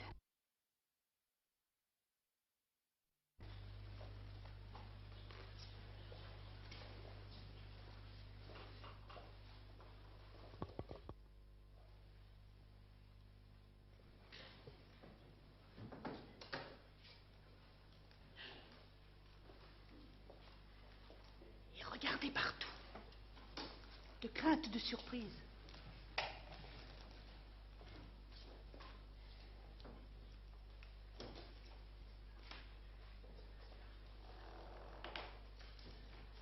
Une affaire pareille à celle de tantôt n'est pas assurément ici ce qu'il nous faut. Jamais il ne s'est vu de surprise de même. Damis m'a fait pour vous une frayeur extrême. Et vous avez bien vu que j'ai fait mes efforts pour rompre son dessein. Et calmer ses transports. Mon trouble, il est bien vrai, m'a si fort possédé que de le démentir, je n'ai point eu l'idée. Mais par là, grâce au ciel, tout a bien mieux été. Et les choses en sont en plus de sûreté. L'estime où l'on vous tient a dissipé l'orage. Et mon mari, de vous, ne peut prendre d'ombrage. Pour mieux braver l'éclat des mauvais jugements, il veut que nous soyons ensemble à tout moment. Et c'est par où je puisse, sans peur d'être blâmée, me trouver ici seule avec vous, enfermée. Et ce qui m'autorise à vous ouvrir un cœur un peu trop prompt, peut-être, à souffrir votre ardeur. Ce langage à comprendre est assez difficile, madame. Et vous parliez tantôt d'un autre style. Oh, si d'un tel refus vous êtes en courroux, que le cœur d'une femme est mal connu de vous, et que vous savez peu ce qu'il veut faire entendre, lorsque si faiblement on le voit se défendre. Et toujours notre pudeur combat dans ces moments ce qu'on veut nous donner de tendres sentiments. Quelque raison qu'on trouve à l'amour qui nous dompte, on trouve à l'avouer toujours un peu de honte, on s'en défend d'abord. Mais de l'air qu'on s'y prend, on fait connaître assez que notre cœur se rend, qu'à nos vœux par honneur, notre bouche s'oppose, et que de tels refus promettent toutes choses.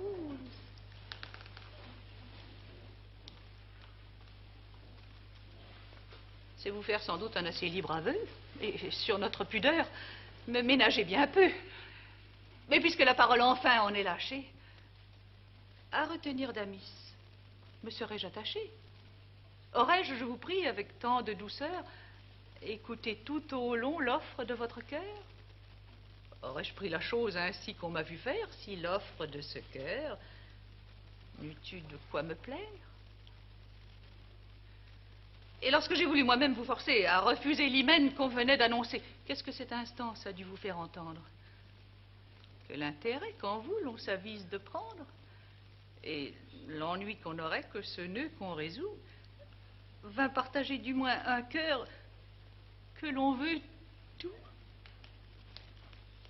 C'est sans doute, madame, une douceur extrême que d'entendre ces mots d'une bouche qu'on aime.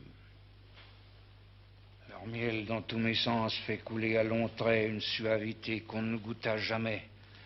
Le bonheur de vous plaire est ma suprême étude, et mon cœur de vos vœux fait sa béatitude.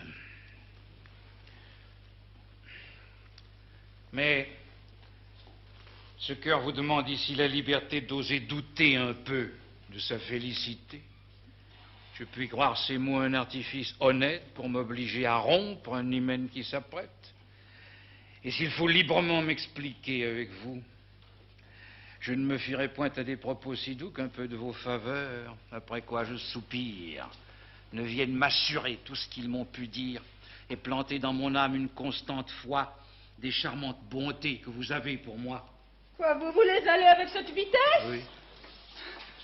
Et d'un cœur tout d'abord épuisé la tendresse, on se tue à vous faire un aveu des plus doux. Cependant, ce n'est pas encore assez pour vous. Et l'on peut aller jusqu'à vous satisfaire qu'aux dernières faveurs, on ne pousse l'affaire. Moins on mérite un bien, moins on l'ose espérer.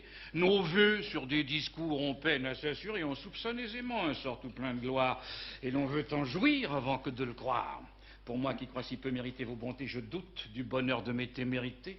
Et je ne croirais rien que vous n'ayez, madame, par des réalités, su convaincre ma flamme. Mon Dieu, que votre amour en vrai tyran agit, et qu'en un trouble étrange il me jette l'esprit, que sur les cœurs il prend un furieux empire, et qu'avec violence il veut ce qu'il désire.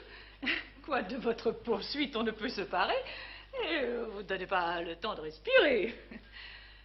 Si est-il bien de tenir une rigueur si grande, de vouloir sans quartier les choses qu'on demande, et d'abuser ainsi par vos efforts pressants du faible que pour vous, vous voyez qu'ont les gens.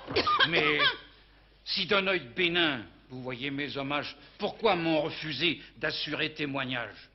Mais comment consentir à ce que vous voulez sans offenser le ciel, dont toujours vous parlez? Si ce n'est que le ciel qu'à mes vœux en oppose, lever un tel obstacle est à moi peu de chose. Et cela ne doit point retenir votre cœur. Mais des arrêts du ciel, on nous fait tant de peur. Je puis vous dissiper ces craintes ridicules, madame. Et je sais l'art de lever les scrupules. Le ciel défend de vrai certains contentements. Mais on trouve avec lui des accommodements. Selon divers besoins, il est une science d'étendre les liens de notre conscience et de rectifier le mal de l'action avec la pureté de notre intention. De ces secrets, madame, on saura vous instruire. Vous n'avez seulement qu'à vous laisser conduire. Contentez mon désir et n'ayez point d'effroi. Je vous réponds de tout. Et prends le mal sur moi. Vous tous, c'est fort, madame. Oui, je suis au supplice. Vous plaît-il un morceau de ce jus de réglisse. C'est un rhume obstiné, sans doute. Et je vois bien que tous les jus du monde ici ne feront rien. Cela certes est fâcheux. Oui, tout ce qu'on peut dire. Enfin, votre scrupule est facile à détruire. Vous êtes assuré ici d'un plein secret. Et le mal n'est jamais que dans l'éclat qu'on fait. Le scandale du monde est ce qui fait l'offense. Et ce n'est pas péché que pécher en silence.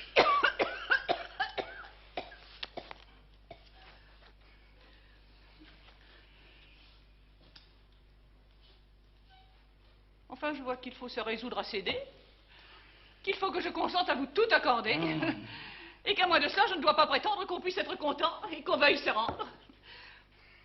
Sans doute il est fâcheux d'en venir jusque-là, et c'est bien malgré moi que je franchisse là. Mais puisque l'on s'obstine à m'y vouloir réduire, puisqu'on ne veut point croire à tout ce qu'on peut dire, et qu'on veut des témoins qui soient plus convaincants, il faut bien s'y résoudre et contenter les gens. Si ce contentement porte en soi quelque offense, tant pis, pour qui me force à cette violence. La faute, assurément, n'en doit pas être à moi. Oui, madame, on s'en charge. Et la chose de soi. Ouvrez un peu la porte. Voyez, je vous prie, mon mari n'est pas dans cette galerie. Est-il besoin pour lui du soin que vous prenez cet homme entre nous, à mener par le nez de tous nos entretiens? Il est pour faire gloire. Et je l'ai mis au point de voir tout, sans rien croire. Il la porte. Sortez, je vous prie. Un moment. Et partout là dehors, voyez exactement.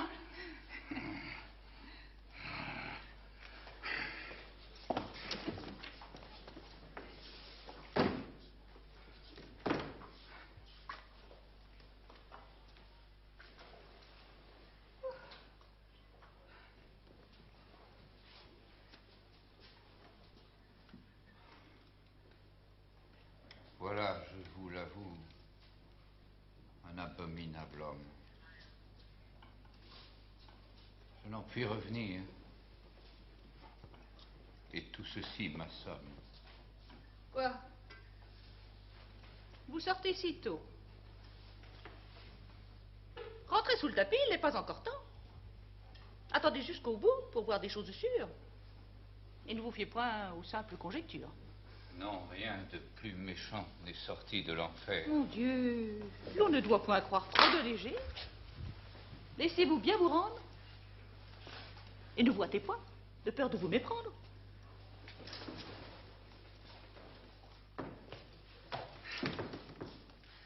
Tout conspire, madame, à mon contentement. J'ai visité de l'œil tout cet appartement. Personne ne s'y trouve.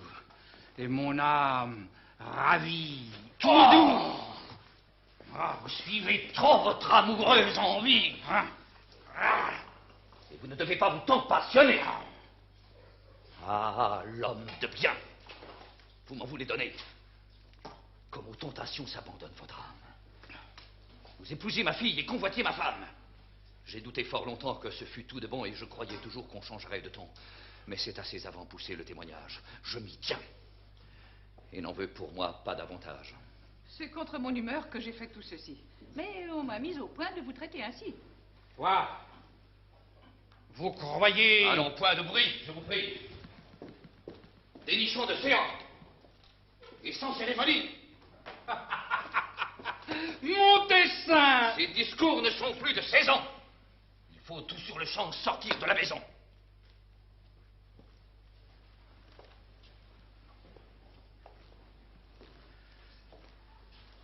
C'est à vous d'en sortir. Vous, qui parlez en maître. La maison m'appartient, je le ferai connaître. Et vous montrerez bien qu'en vain on a recours pour me chercher querelle à ces lâches détours. Qu'on n'est pas où l'on pense en me faisant injure. Que j'ai de quoi confondre et punir l'imposture, venger le ciel, qu'on blesse. Et faire repentir ceux qui parlent ici de me faire sortir.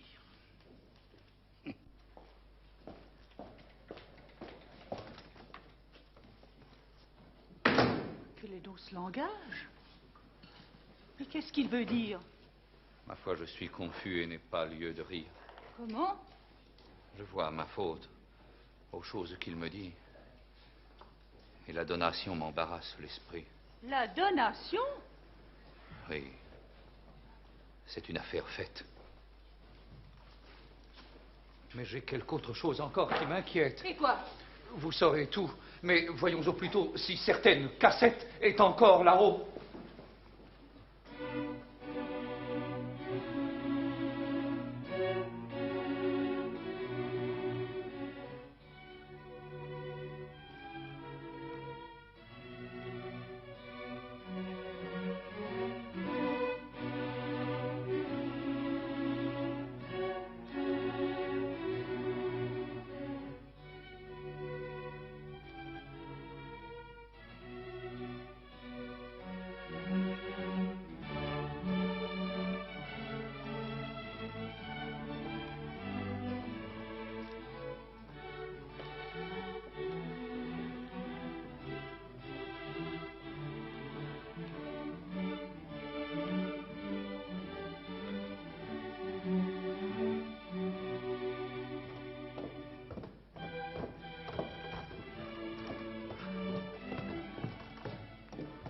Où voulez-vous courir?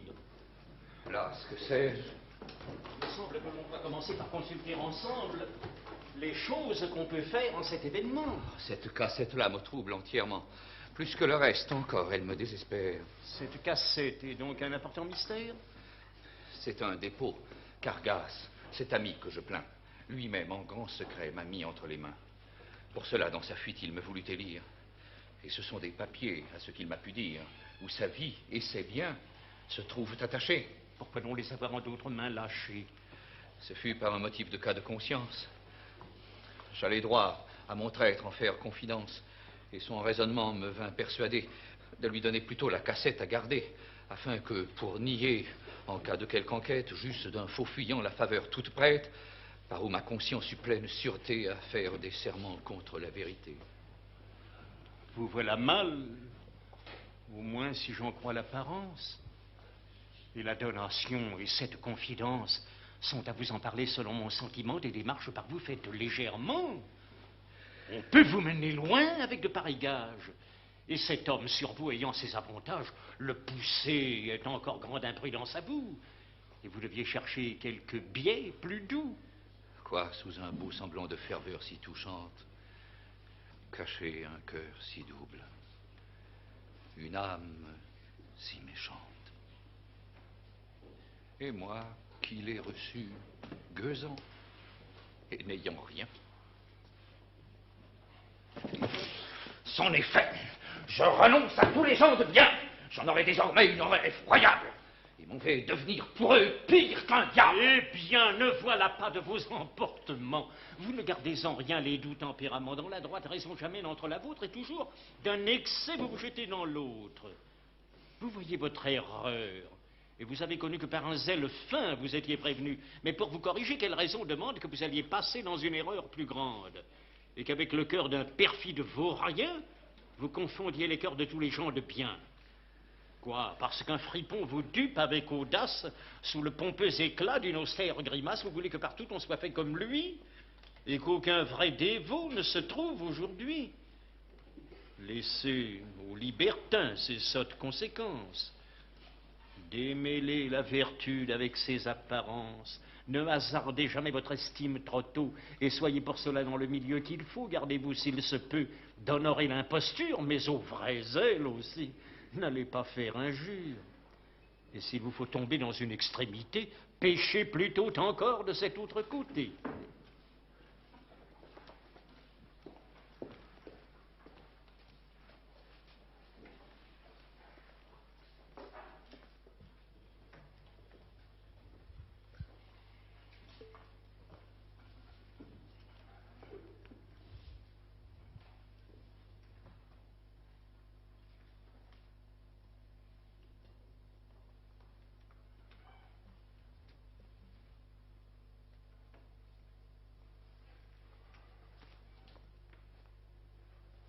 Mon père, est-il vrai qu'un coquin vous menace?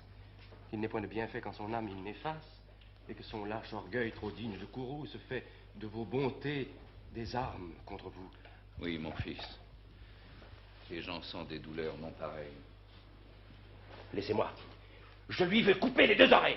Contre son insolence, on ne doit point gauchir. C'est à moi, tout d'un coup, de vous en affranchir. Et pour sortir d'affaire, il faut que je l'assomme. Voilà tout justement parler en vrai jeune homme. Modérez, s'il vous plaît, ces transports éclatants. Nous vivons sous un règne et sommes dans un temps où par la violence on fait mal ses affaires. J'apprends ici de terribles mystères. Ce sont des nouveautés dont mes yeux sont témoins. Et vous voyez le prix dont sont payés mes soins. Je recueille avec zèle un homme en sa misère. Je le loge et le tiens comme mon propre frère. De bienfaits, chaque jour, il est par moi chargé. Je lui donne ma fille et tout le bien que j'ai. Et dans le même temps, le perfide, l'infâme, tente le noir dessein de suborner ma femme. Et, non content encore de ses lâches essais, il m'ose menacer de mes propres bienfaits et veut, à ma ruine, user des avantages dont le viennent d'armer mes bontés trop peu sages, me chasser de mes biens où je l'ai transféré et me réduire au point d'où je l'ai retiré. Le pauvre homme. Mon fils, je ne puis du tout croire qu'il ait voulu commettre une action si noire. Comment? Les gens de bien sont enviés toujours. Que voulez-vous donc dire avec votre discours, ma mère? Que j'ai vous envie d'étrange sorte, et qu'on ne sait que trop la haine qu'on lui porte. Qu'a cette haine à faire avec ce qu'on vous dit? Je vous l'ai dit 100 fois quand vous étiez petit. La vertu dans le monde est toujours poursuivie. Les envieux mourront, mais n'ont jamais l'envie. Mais que fait ce discours aux choses d'aujourd'hui? On vous aura forgé sans son compte de lui. Je vous ai dit déjà que j'ai vu tout moi-même. Les esprits médisants, la malice est extrême. Vous me feriez damner, ma mère. Je vous dis que j'ai vu, de mes yeux, un crime si hardi. Les langues ont toujours du venin à répandre, et rien n'est ici-bas qui s'en puisse défendre. C'est tenir un propos de sens bien dépourvu. Je l'ai vu, dis-je, vu de mes propres yeux, vu ce qu'on appelle vu. Faut-il vous le rebattre aux oreilles 100 fois et crier comme 4? Mon Dieu, le plus souvent l'apparence déçoit. Il ne faut pas toujours juger sur ce qu'on voit. J'enrage. Aux faux soupçons, la nature est sujette, et c'est souvent à mal que le bien s'interprète. Je dois interpréter à charitable soin le désir d'embrasser ma femme? Il est besoin, pour accuser les gens, d'avoir de justes causes. Et vous deviez attendre à vous voir sûr des choses. Eh, diantre, le moyen de m'en assurer mieux. Je devais donc, ma mère, attendre qu'à mes yeux, il eût... Vous me feriez dire quelque sottise. Enfin, d'autres pur zèle, on voit son âme éprise. Et je ne puis du tout me mettre dans l'esprit qu'il ait voulu tenter les choses que l'on dit. Allez, je ne sais pas si vous n'étiez ma mère, ce que je vous dirais, tant je suis en colère. Juste retour, monsieur, les choses d'ici-bas, vous ne vouliez point croire, et l'on ne vous croit pas. Nous perdons des moments en bagatelles pures qu'il faudrait employer à prendre des mesures. Aux menaces du fourbe, on doit ne dormir point. Quoi, son effronterie irait jusqu'à ce point? Moi, je ne crois pas cette instance possible. Et son ingratitude est ici trop Mais visible. ne vous y fiez pas. Il aura des ressorts pour donner contre vous raison à ses efforts. Et sur moins que cela, le poids d'une cabale embarrasse les gens dans un fâcheux dédale. Je vous le dis encore, armé de ce qu'il a, vous ne deviez jamais le pousser jusque-là. Il est vrai. Mais qu'y faire? À l'orgueil de ce traître, de mes ressentiments, je n'ai pas été maître. Je voudrais de bon cœur qu'on pût entre vous deux de quelque ombre de père accommoder les nœuds. Si j'avais su qu'en main il a de telles armes, je n'aurais pas donné matière à tant d'alarmes. Et mais... Que veut cet homme? Allez tôt le savoir. Je suis bien en état que l'on me vienne voir. Bonjour, ma chère sœur. Faites, je vous supplie, que je parle à monsieur. Il est en compagnie, et je doute qu'il puisse à présent voir quelqu'un. Je ne suis pas pour être en ces lieux importuns. Mon abord n'aura rien, je crois qu'il lui déplaise, et je viens pour un fait dont il sera bien aise. Votre nom? Dites-lui seulement que je viens de la part de monsieur Tartuffe, pour son bien. C'est un homme qui vient avec douce manière de la part de monsieur Tartuffe, pour affaire dont vous serez, dit-il, bien aise. Il vous faut voir ce que c'est que cet homme et ce qu'il peut vouloir. Pour nous raccommoder, il vient ici, peut-être.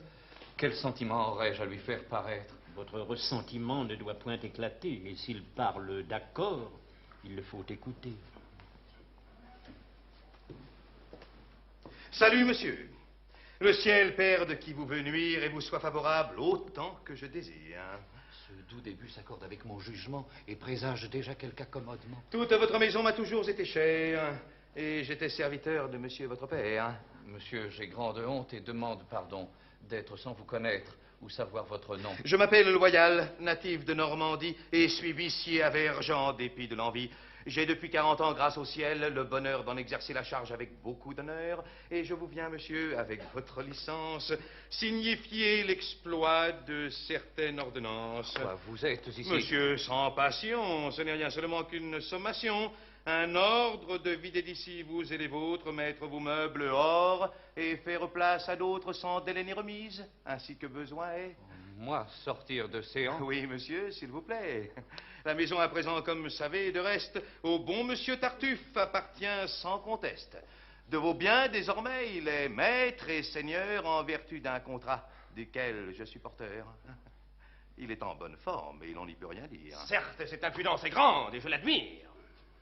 Monsieur, je ne dois point avoir affaire à vous. C'est à monsieur.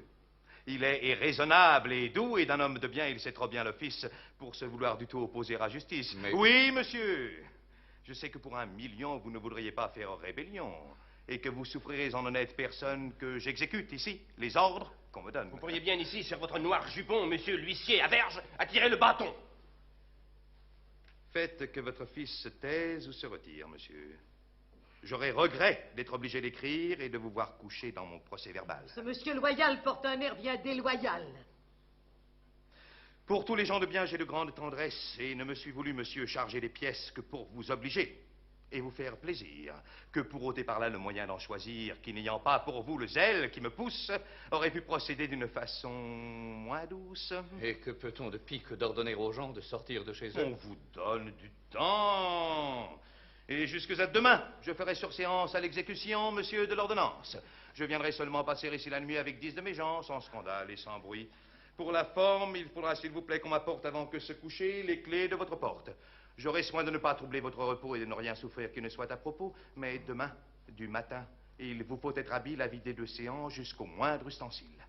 Mes gens vous aideront, et je les ai pris fort pour vous faire service à tout mettre dehors. On n'en peut pas user mieux que je fais, je pense. Et comme je vous traite avec grande indulgence, je vous conjure aussi, monsieur, d'en user bien, et qu'au dû de ma charge, on ne me trouble en rien. Du meilleur de mon cœur, je donnerai sur l'heure les 100 plus beaux louis de ce qui me demeure, pour pouvoir à plaisir sur ce mufle asséner le plus grand coup de poing qui se puisse donner. Laissez, ne gâtons rien. C'est audace étrange, j'ai peine à me tenir et la main me démange. Avec un si bon dos, ma foi, monsieur loyal, quelques coups de bâton ne vous siéraient pas mal. On pourrait bien punir ces paroles infâmes, mamie. Et l'on décrète aussi contre les femmes. Finissons tout cela, monsieur. C'en est assez. Donnez tout ce papier de grâce et nous laissez. Jusqu'au revoir. Le ciel vous tienne tous en joie. Puisse-t-il te confondre et celui qui t'envoie? Eh bien, vous le voyez, ma mère, si j'ai droit. Et vous pouvez juger du reste par l'exploit. Ces trahisons, enfin, vous sont-elles connues? Je suis tout ébobie et je tombe des nues. Avec regret, monsieur, je viens vous affliger, mais je m'y vois contraint par le pressant danger. Un ami qui m'est joint d'une amitié fort tendre et qui sait l'intérêt qu'en vous j'ai lieu de prendre, a violé pour moi par un pas délicat le secret que l'on doit aux affaires d'État et me vient d'envoyer un avis dont la suite vous réduit au parti d'une soudaine fuite. Le fourbe qui longtemps a pu vous imposer depuis 1 heure au prince a su vous accuser et remettre en ses mains, dans le trait qu'il vous jette, d'un criminel d'État l'importante cassette dont, au mépris, dit-il, du devoir d'un sujet, vous avez conservé le coupable secret. J'ignore le détail du crime qu'on vous donne, mais un ordre est donné contre votre personne et lui-même est chargé, pour mieux l'exécuter, d'accompagner celui qui vous doit arrêter. Voilà ses droits armés, et c'est par où le traître de vos biens qu'il prétend cherche à se rendre maître. L'homme est, je vous l'avoue, un méchant animal. Le moindre amusement vous peut être fatal. J'ai pour vous emmener mon carrosse à la porte avec 1000 louis qu'ici je vous apporte. Ne perdons point de temps, le traité est foudroyant. Et ce sont de ces coups que l'on part en fuyant. À vous mettre en lieu sûr, je m'offre pour conduite et veux accompagner jusqu'au bout votre fuite. Hélas, que ne dois-je point à vos soins obligeants. Pour vous en rendre grâce, il faut un autre temps. Et je demande au ciel de m'être assez propice pour reconnaître un jour ce généreux service. Adieu. Prenez le soin, vous autres. Allez, tôt, nous songerons, mon frère, à faire ce qu'il faut. Beau, monsieur, tout beau. Ne courez point si vite. Vous n'irez pas fort loin pour trouver votre gîte. Et de la part du prince, on vous fait prisonnier. Traître! Tu me gardais ce trait pour le dernier. C'est le coup scélérat par où tu m'expédies. Et voilà couronner toutes tes perfidies. Vos injures n'ont rien à me pouvoir aigrir, et je suis, pour le ciel, appris à tout souffrir. La modération est grande, je l'avoue. Comme du ciel, l'infâme impudemment se joue. Vos emportements ne sauraient m'émouvoir, et je ne songe à rien qu'à faire mon devoir. Vous avez de ceci grande gloire à prétendre, et cet emploi pour vous est fort honnête à prendre. Un emploi ne saurait être que glorieux quand il part du pouvoir qui m'envoie en ces lieux. Mais t'es-tu souvenu que ma main charitable, ingrat, t'a retiré d'un état misérable? Oui, je sais quel secours j'en ai pu recevoir, mais l'intérêt du prince est mon premier devoir. De ce devoir sacré, la juste violence étouffe dans mon cœur toute reconnaissance. Et je sacrifierai à de si puissants nœuds amis, femmes, parents, et moi-même avec eux. Comme il sait de traîtresse manière se faire un bon manteau de tout ce qu'on révèle. Mais s'il est si parfait que vous le déclarez, ce zèle qui vous pousse et dont vous vous parez, d'où vient que, pour paraître, il s'avise d'attendre qu'à poursuivre sa femme, il ait su vous surprendre, et que vous ne songez à l'aller dénoncer que lorsque son honneur l'oblige à vous chasser? Je ne vous parle pas pour devoir en distraire du don de tout son bien qu'il venait de vous faire, mais le voulant traiter en coupable aujourd'hui, pourquoi consentiez-vous à rien prendre de lui? Délivrez-moi, monsieur, de la criaillerie, et daignez accomplir votre ordre. Je vous prie. Oui, c'est trop demeuré sans doute à l'accomplir. Votre bouche, à propos, m'invite à le remplir. Et pour l'exécuter, suivez-moi tout à l'heure dans la prison qu'on doit vous donner pour demeure. Qui? Moi, monsieur? Oui, vous. Pourquoi donc la prison? Ce n'est pas vous à qui j'en veux rendre raison. Remettez-vous, monsieur, d'une alarme si chaude. Nous vivons sous un prince ennemi de la fraude. Un prince dont les yeux se font jour dans les cœurs et que ne peut tromper tout l'art des imposteurs. Celui-ci n'était pas pour le pouvoir surprendre et de pièges plus fins, on le voit se défendre. D'abord, il a percé par ses vives clartés des replis de son cœur toutes les lâchetés. Venant vous accuser, il s'est trahi lui-même, et par un juste trait de l'équité suprême, s'est découvert au prince un fourbe renommé, dont sous un autre nom il était informé. Et c'est un long détail d'actions toutes noires, dont on pourrait former des volumes d'histoire. Ce monarque, en un mot, a vers vous détesté sa lâche ingratitude et sa déloyauté. À ses autres horreurs, il a joint cette suite, et ne m'a jusqu'ici soumis à sa conduite que pour voir l'impudence aller jusqu'au bout, et vous faire, par lui, faire raison de tout. Oui, de tous vos papiers, dont il se dit le maître, il veut qu'entre vos mains je dépouille le traître. D'un souverain pouvoir, il brise les liens du contrat, qui lui fait un don de tous vos biens, et vous pardonne enfin cette offense secrète, où vous a d'un ami fait tomber la retraite. Et c'est le prix qu'il donne aux ailes qu'autrefois on vous vit témoigner en appuyant ses droits, pour montrer que son cœur sait, quand moins on y pense, d'une bonne action verser la récompense, que jamais le mérite avec lui ne perd rien, et que mieux que du mal, il se souvient du bien.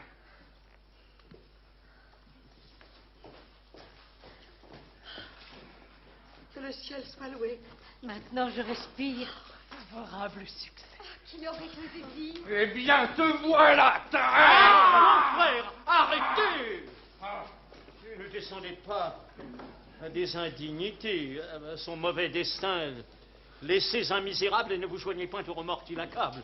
Souhaitez bien plutôt que son cœur, en ce jour, au sein de la vertu, fasse un heureux retour, qu'il corrige sa vie en détestant son vice, et puisse du grand prince adoucir la justice, tandis qu'à sa bonté, vous irez à genoux rendre ce que demande un traitement si doux. Oui, c'est bien dit. Allons à ses pieds avec joie nous louer des bontés que son cœur nous déploie. Puis, acquittez un peu de ce premier devoir. Au juste soin d'un autre, il nous faudra pourvoir.